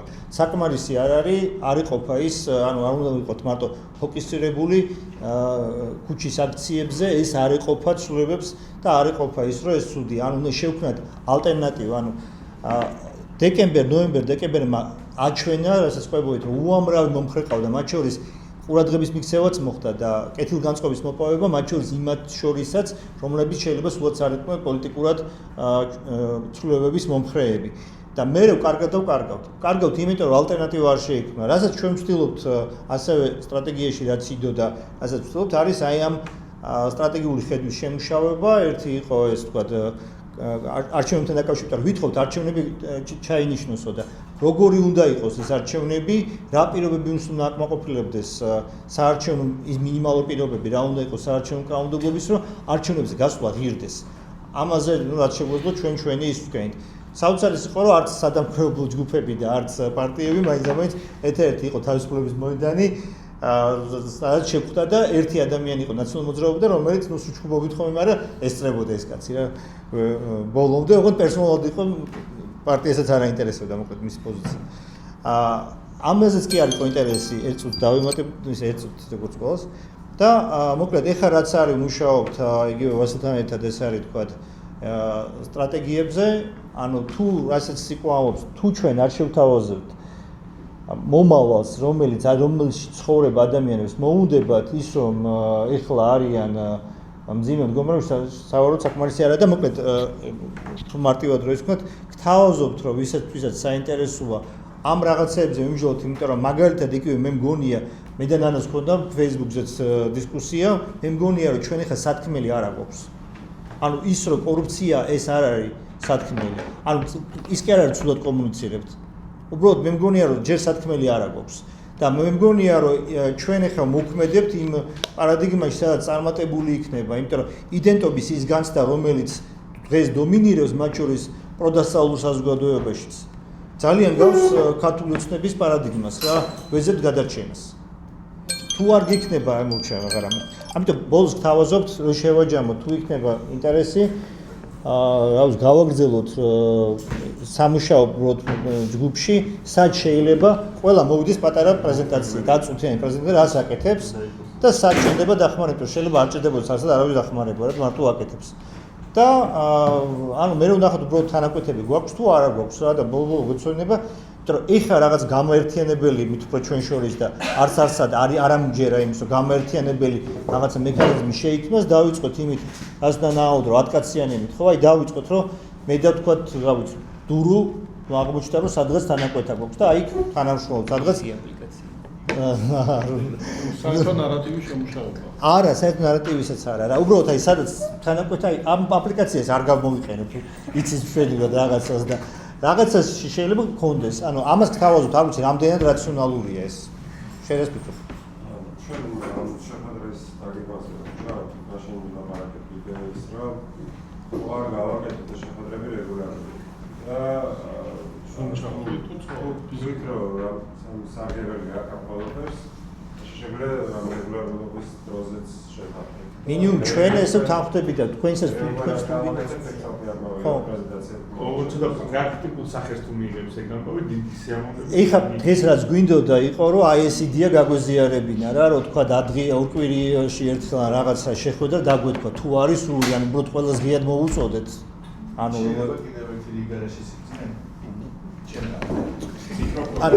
აი ბოდიში ჯერ ამოვწუროთ ეს საკითხი თუ დამატებით ამ საკითხს ეხება? ანუ ეგეთი იდეაა რომ ორ კვირაში ერთხელ თქვა შეგვიძლია შემდეგ კვირაში შევიკრიბოთ სადაც აი კონკრეტულ რაზე ვიმჯერებთ ამაზე შევთანხმდეთ რა. ძალიან პრაქტიკულია და შეგვიძლია ეს დღევანდელი შეხვედრა ამით დავასრულო და თქვენ გისმენთ. 4 შაბათობით ხო? კონფერენციების შაბათს ამავე დროს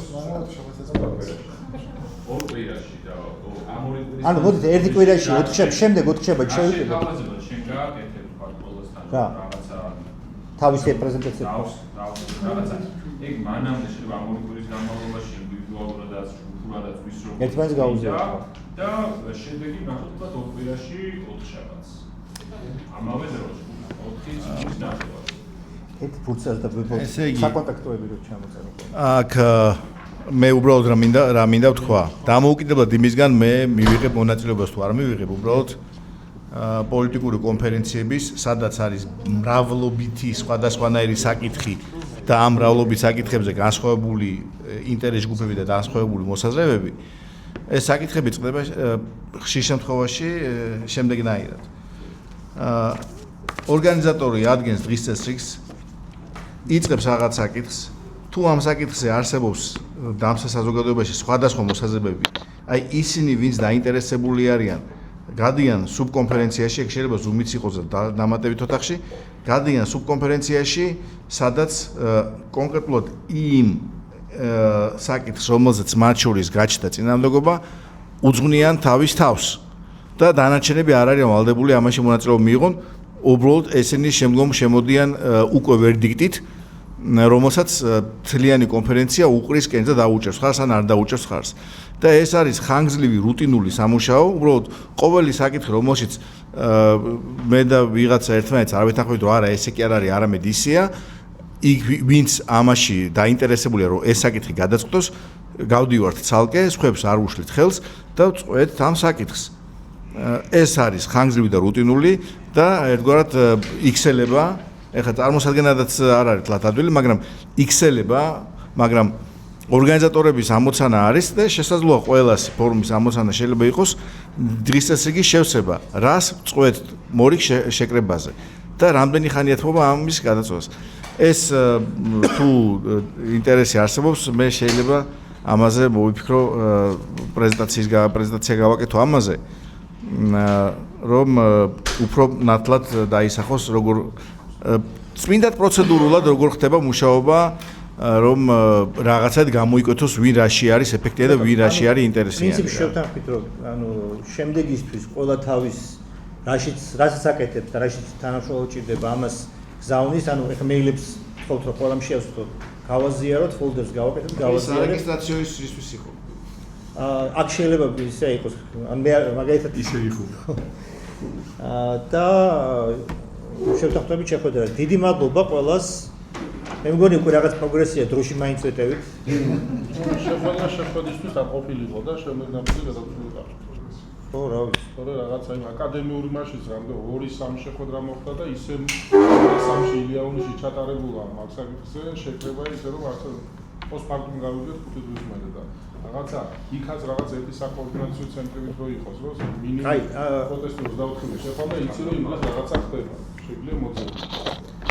შევთანხმდით. ანუ ესეც არა. ხო და ნუ ამიტომ დავიწყოთ პატარა ჯგუფებით, იმის რა ქვია, ყველის ამოყვანა ხდება, არა და ეგ ვიცი. აი ეს პატარა ნაბიჯები.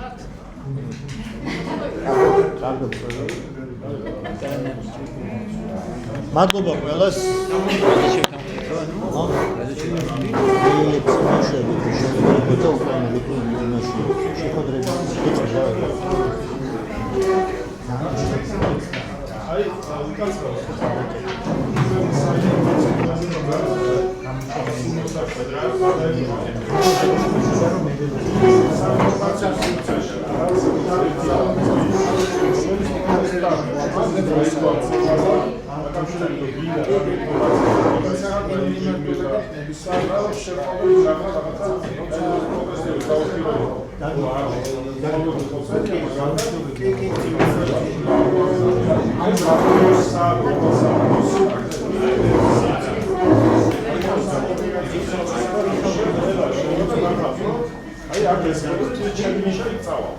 ის